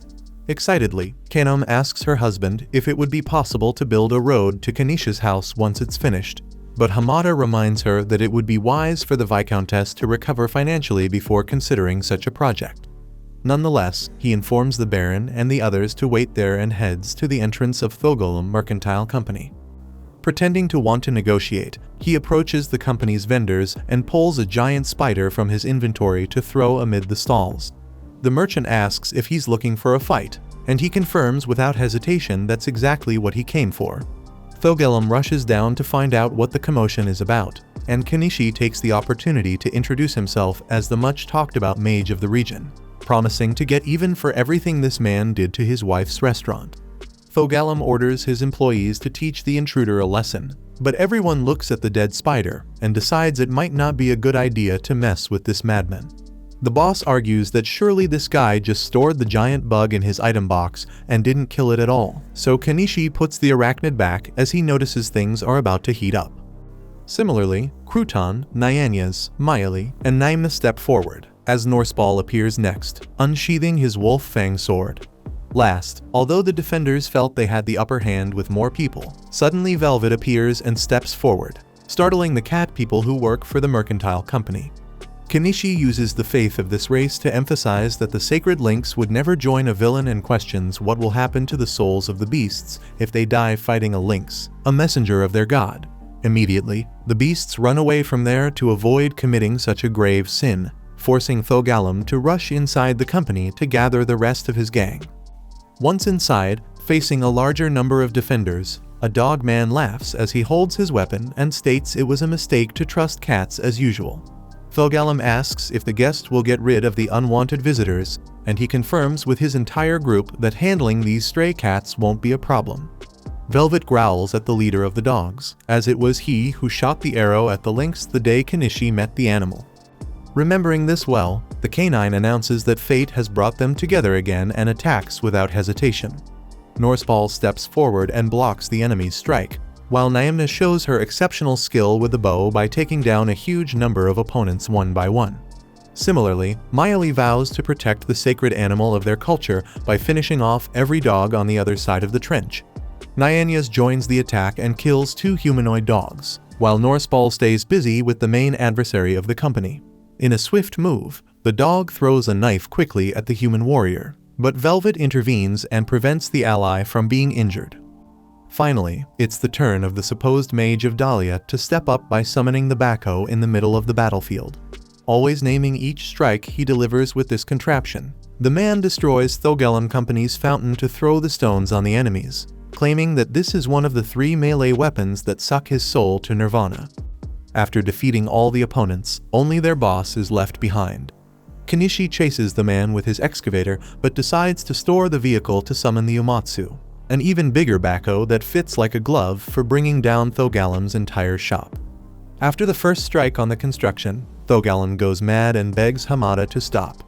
Although the pilot seems quite satisfied with bringing down the building, Mallow appears and asks for the destruction to stop there, as they could use the place for a branch of Mallow Company. Seeing the enemy's intention, Thogelum questions if he really thinks he'll get away after everything he's done. But Naima and Maile point their bows at the villain and show that he's not in a position to assert any authority at the moment. Kenishi recalls that Thogelum's henchmen became criminals trying to kill the Viscount as soon as they drew their weapons, until Graham Dupatorium himself appears to remind them that they've always had a complicated history. But he didn't expect an execution attempt by the rival. Thogelum accuses Graham of betrayal, to which Graham finds it strange to hear such a thing, as he never joined forces with him. Amidst this, Kenishi reflects that he thought Eupatorium was a dubious noble, but he is showing some courage now. Finally, the Viscount announces that if Thogelum leaves Astrantia immediately, he won't be formally charged with trying to kill him, but must leave his possessions behind, taking away only what he can carry on his body. Seeing that he has lost this battle, Thogelum kneels on the ground in a symbolic gesture of surrender. Later, after he gathers his belongings and family before entering the carriage, the owner of the ruined mercantile company tells Mallow that the brooches he sold to the nobles of Dahlia, or even the Dressina, were all because of this new mage he partnered with, and finally questions why Primula was kidnapped in the first place. Amid this, a servant delivers a personal message to the Viscount from King Ranunculus Caden, requesting the presence of the mage Kenishi Hamada at the royal capital immediately. Upon hearing this, Thogelum lets out a laugh and warns the rival to be careful. As the saying goes, the nail that sticks out gets hammered. After the villain's departure, Kenishi wonders why he brought up the issue of Primula's kidnapping. because as far as he knows, it was because some noble paid Shaga to do it. Maybe it's a plot by Viscount Thunbridge to dominate Astrantia and Dahlia. Crouton mentioned that Yurta is connected to Dahlia's Bacopa and was trying to make Mallow Company lose prestige after they gained prominence with the products Kenichi introduced. If that's the case, Kenichi thinks the kidnapping of Primula is his own fault. Thus, on his way home, he informs the Mallows that he wants to stop selling products to them for a while to try living a normal life. Despite this, it is true that he was summoned by the king, and he fears this may lead to several other problems he'll have to address later on. For her part, Primula doesn't see this as a problem, since great profits require great risks. Kenichi remembers that the girl nearly died at the hands of Shaga, but she includes this fact in her narrative and recalls that one of the company's mottos is that business is conducted for someone's happiness. In this case, the Mallow Company is ready for this, and Primula has decided to stand by Kenichi's side. She always knew that one day the man would come to the king's attention for his great deeds, and now it's time for him to reap those rewards. In any case, his future wife will be there to support him. At dawn, Anemone gifts Mary a book she made in secret, deeply touching her best friend. As the carriage of the girl's family departs, Norseball ensures that Crouton will play a key role in his realm, while Aine and Mary bid farewell, promising to see each other again. As the carriage moves away with everyone inside, the young mage runs after the vehicle, shouting her best friend's name. Miley and Naimna give the child a boost, carrying her to the traveler for one last goodbye. Then, finally, Crouton's family definitively leaves for the barony of Norseball. After this, Kenichi packs up his entire house. Back in the city, he questions Eupatorium what would happen if he fled instead of going to the royal capital, and the Viscount confesses that it is not very wise to disobey a king's orders, especially since they might suspect the Viscount of having hidden the mage somewhere. Thus, the protagonist is left with no choice but to go to the sovereign of this nation. The idea was to leave the women somewhere else to not involve them in this, but of course, everyone insisted on joining this journey. Upon nearing the area, the group caught the attention of every peasant along the way due to the eccentric sight of a car cutting across the road with two beast women on top. As they crossed into the city, everyone was amazed by the golems working alongside humans through sorcery.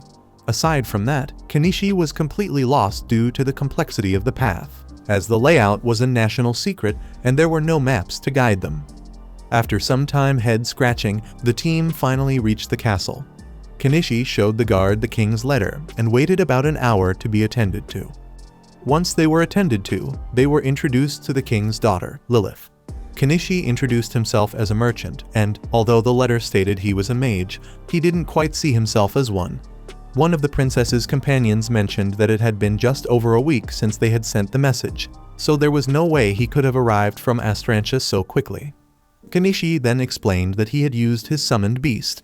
As the princess was curious, he decided to show her personally what he meant by that. When he took the car out of his inventory, the supposed mage left everyone agape and worried for the princess's safety in the presence of something so menacing. For her part, Lilith seemed unfazed by the danger and hopped into the vehicle for a spin as if Kenichi were her personal chauffeur. During their ride, he commented that she shouldn't get into a vehicle with a stranger and questioned what might happen if he decided to take her away. However, Lilith responded that it would be great if that happened, and this reply made the man realize this girl was the type of bored princess who constantly causes trouble to alleviate the boredom of everyday life.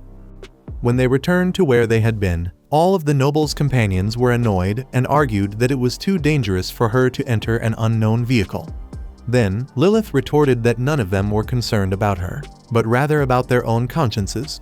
Moreover, if anyone was dissatisfied, she made it clear they could simply resign. With that, Lilith assessed Kenichi's friends, including Anemone, who was seething with jealousy. Soon, she declared she liked the man and promised him a reward of his choice. In this case, Kenichi asked to borrow a part of the castle's back garden to camp, as they had nowhere to stay until the audience with the king, and since his family included beast women, there were few facilities where they could stay together, and keeping the family together was very important to him. Lilith agreed without issue, as the audience could take months, and she didn't want to have to look for him every time she needed to speak with him. Thus, the royal led the guests through the gardens and left them stunned by the beauty of the place. When Kenichi finally found his spot, he he summoned his wooden house to the astonishment of the hosts, who never thought such a trick was possible. Lilith wasted no time and, without permission, entered the house, and at that moment Kanishi realized this girl always does what she wants when she wants. After opening each window of the place and checking every corner, the girl decided on her own that she would sleep there that night. Her guardians grumbled once more that this was out of the question. But of course, no one was able to contradict the spirited young princess and come out on top, as her will always prevailed. Kanishi made it clear that he didn't have much to offer in his humble abode, and, in response, Lilith admitted that she was making a somewhat irrational request, so the man needn't worry. Hearing this, Kanishi truly thought the girl was spoiled, but recognized that at least she knew how to converse. Next, he summoned Nayama's cabin and the backhoe. But before he could climb into the vehicle, Kanishi saw Lilith running ahead to mount the iron beast that people had talked so much about. Her companions lost their minds more and more with the princess's antics, but there was nothing they could do about it, especially Anemone, who was pulling her hair out with jealousy. After digging a hole to build the bathroom, Kanishi got off the excavator with Lilith in his arms and was attacked by an armed warrior who was not content with the fact that he had touched her highness so freely. Immediately, the merchant bought a polycarbonate shield to protect himself from the sword strike he had suffered, then summoned his beast in his right hand to retaliate. Then, Anemone intervened with a fireball, forcing another warrior to protect her companion with the protection spell to avoid being hit. Lilith ran into the middle of the fray to order everyone to stop, then approached the young mage to find out her name. When asked what other kind of spell the little girl could cast, Ain replied that she could use explosion, and this made the princess comment to her protectors that if this girl had used that magic, the two would have been promoted to paradise. At the end of the afternoon, Kanishi Hamada prepared dinner in front of all of Lilith's maids, who were enchanted by the delicious smell of the seasoning. The little girl asked if he was preparing a spiced soup, which he confirmed. Besides that, there was a cooked grain that caught the girl's attention enough for her to want to try it. After the preparation, all the dishes were served, and Lilith loved the food, and Kanishi celebrated that the curry was even a hit with royalty. Lilith inquired if commoners always eat this type of food, and the man explained that no, considering that in this nation, the spice unions use their influence to inflate the price of such food, making it very expensive and less accessible. Annoyed just hearing about the union, Lilith wanted to know what mix of spices the cook had used, and he admitted that he wasn't sure. After all, he had bought a canned version at an online store. Without mentioning this part, of course, he handed the can of seasoning to the girl, imagining that perhaps the royal family chef could reproduce the recipe. Sometime later, after the meal, the princess mentioned how much she loved the dishes and cutlery and expressed her desire to purchase them. Kanishi quickly discussed with Primula the price they could charge, and they decided on 20 gold coins for each piece. Without hesitation, the noblewoman ordered 10 of each, a quantity the vendors hadn't anticipated. Soon, she sent her maid Malin to deliver the spices to Sambak. In the midst of this, Kanishi couldn't help but gaze at the lady's pronounced bosom, struggling with intrusive thoughts of her in a bikini. Primula and Anemone noticed something was off and scowled at him, though he pretended to be clueless. Lilith whispered in his ear that he really was a merchant as he'd claimed, and imagined he must have various forbidden items in his item box. At that moment, Anemone couldn't stand the intimacy anymore and grabbed Kanishi. Startled, Lilith thought the little girl was his daughter, and Kanishi explained that she was, though not by blood. Anemone declared that in 5 years, she would have a child with him, and the adult reminded her that she couldn't be an adventurer if she were pregnant. Overhearing this conversation, before walking away downcast, Lilith lamented that she could never have a child with the one she loved, being merely a pawn in a political marriage. Later, it was time for a bath, and of course, Kanishi didn't want to bathe with a minor from the royal family, so Lilith bathed alone with her maids. Afterwards, she went to sleep with Primula and Anemone inside the house, while the rest spent the night outside. Watching the guards in the yard, Kanishi laid his head on the pillow and reflected on how dealing with the princess made the entire day fly by, but he felt tomorrow would be much the same. Suddenly, Maile and Naimna sensed a strange presence in the vicinity and went to investigate. The next morning, the queen woke up frightened and went to the balcony, where she could see the house of the mage Kanishi Hamada. Meanwhile, her daughter also woke up and immediately summoned her battalion of maids to make her presentable as a real princess. This was a sign that, in the coming days, everyone would be at the mercy of the girl's whims. Once, she tasked the group with exterminating rats that lived in the castle's basement. Kenichi used a huge amount of rat poison purchased in Shangri-La to bring the last breath to over 1,000 rats. Another day, the young girl started an auction with the royal family's suppliers for the carcass of the cave spider that the protagonists had hunted. On another occasion, Lilith asked how the family would escape if she were kidnapped. Then the leader showed her after setting up his scaffolding, which of course drew disapproving looks from the guards. As if that wasn't enough, there was a time when the girl decided she would handle the meal. So she presented to the guests the royal chef's recreation of the curry mix. The aroma was sensational and invaded the sensitive nostrils of the beast women, including Primula, who imagined that building this recipe must have cost a fortune due to the quality of the spices. Moreover, Lilith clasped her hands and asked if Kenichi had any food in his item box that Sambak, the royal chef, couldn't reproduce, and this inconvenient challenge left both men visibly embarrassed. Not wanting to leave the princess unanswered, Hamada bought a box of luxury chocolates and gave them to her to try. After falling in love with the flavor, she had the chef try them, and upon doing so, Sambak realized he was not capable of reproducing the same with his current skills. Lilith was surprised that the chef couldn't cook something and let out a somewhat malicious laugh. The following day, after finishing her duties, Lilith rushed to find Kenichi once again, while her mother observed her daughter's behavior. Back to the visitors, the princess mentioned that her mother also showed interest in the sweets, so Kenichi bought another gift-wrapped box. Grateful, the girl shared that her mother had a complicated personality and was very angry because she ate the sweets before her. After all, Lilith was not her real daughter, so she needed to be more thoughtful. With the departure of the princess, the man reflected that she was the daughter of a concubine who had died, and being the king's only daughter, she was extremely pampered, and perhaps the queen saw her as a younger rival for the king's attention. In the late afternoon, during a meal, the beast women again felt that strange presence and told the team leader. Hearing this talk, Lilith mentioned that there was a story about something haunting the castle. According to her, mountains of people had died to maintain the royal family, and many of them surely went to a better place with a lot of resentment. Therefore, it wouldn't be strange if there were several ghosts scattered around. By the way, taking advantage of the presence of Dahlia's handyman, Lilith asked Kenichi Hamada to deal with these hauntings. Then, the man requested a favor. Since Mayali, Nyamna, and Velvet were the only ones capable of scenting the ghosts, he would like them to be allowed into the castle. With permission granted, Kenichi thought of a way to fight spirits that might not even exist, until he showed up at the castle with a backpack sprayer that expelled holy water and sacred sake, mixed with purifying salt. Thus, the ghost hunt began, and the beast people helped the human find the first apparition.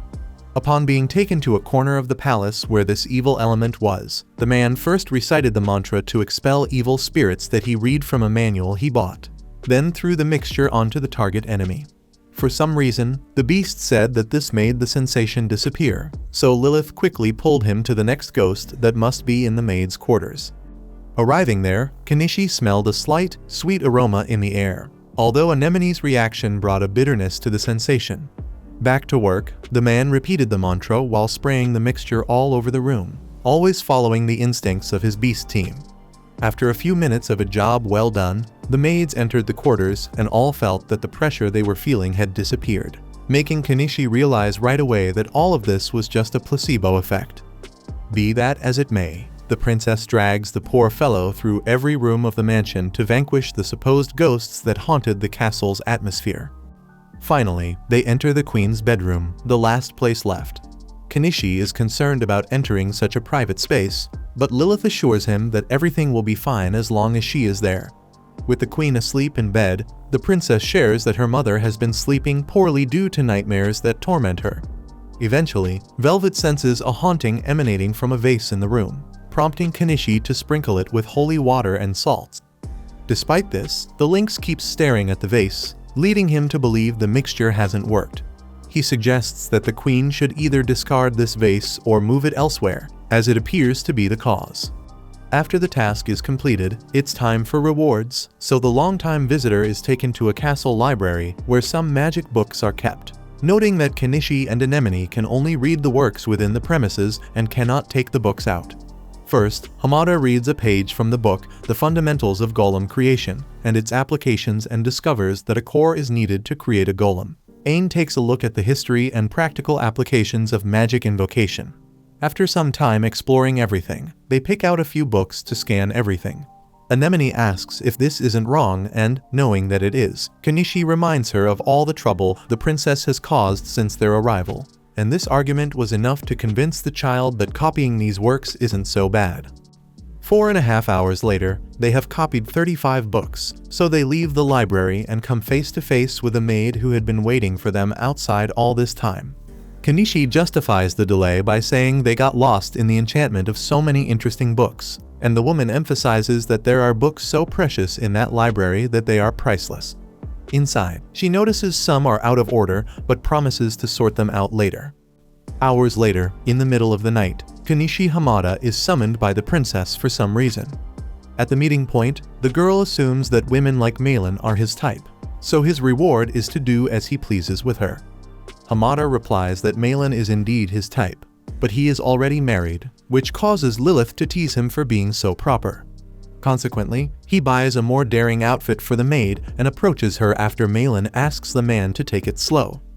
After that day, finally, the time for the audience with the king arrives, and the family is guided to the meeting place.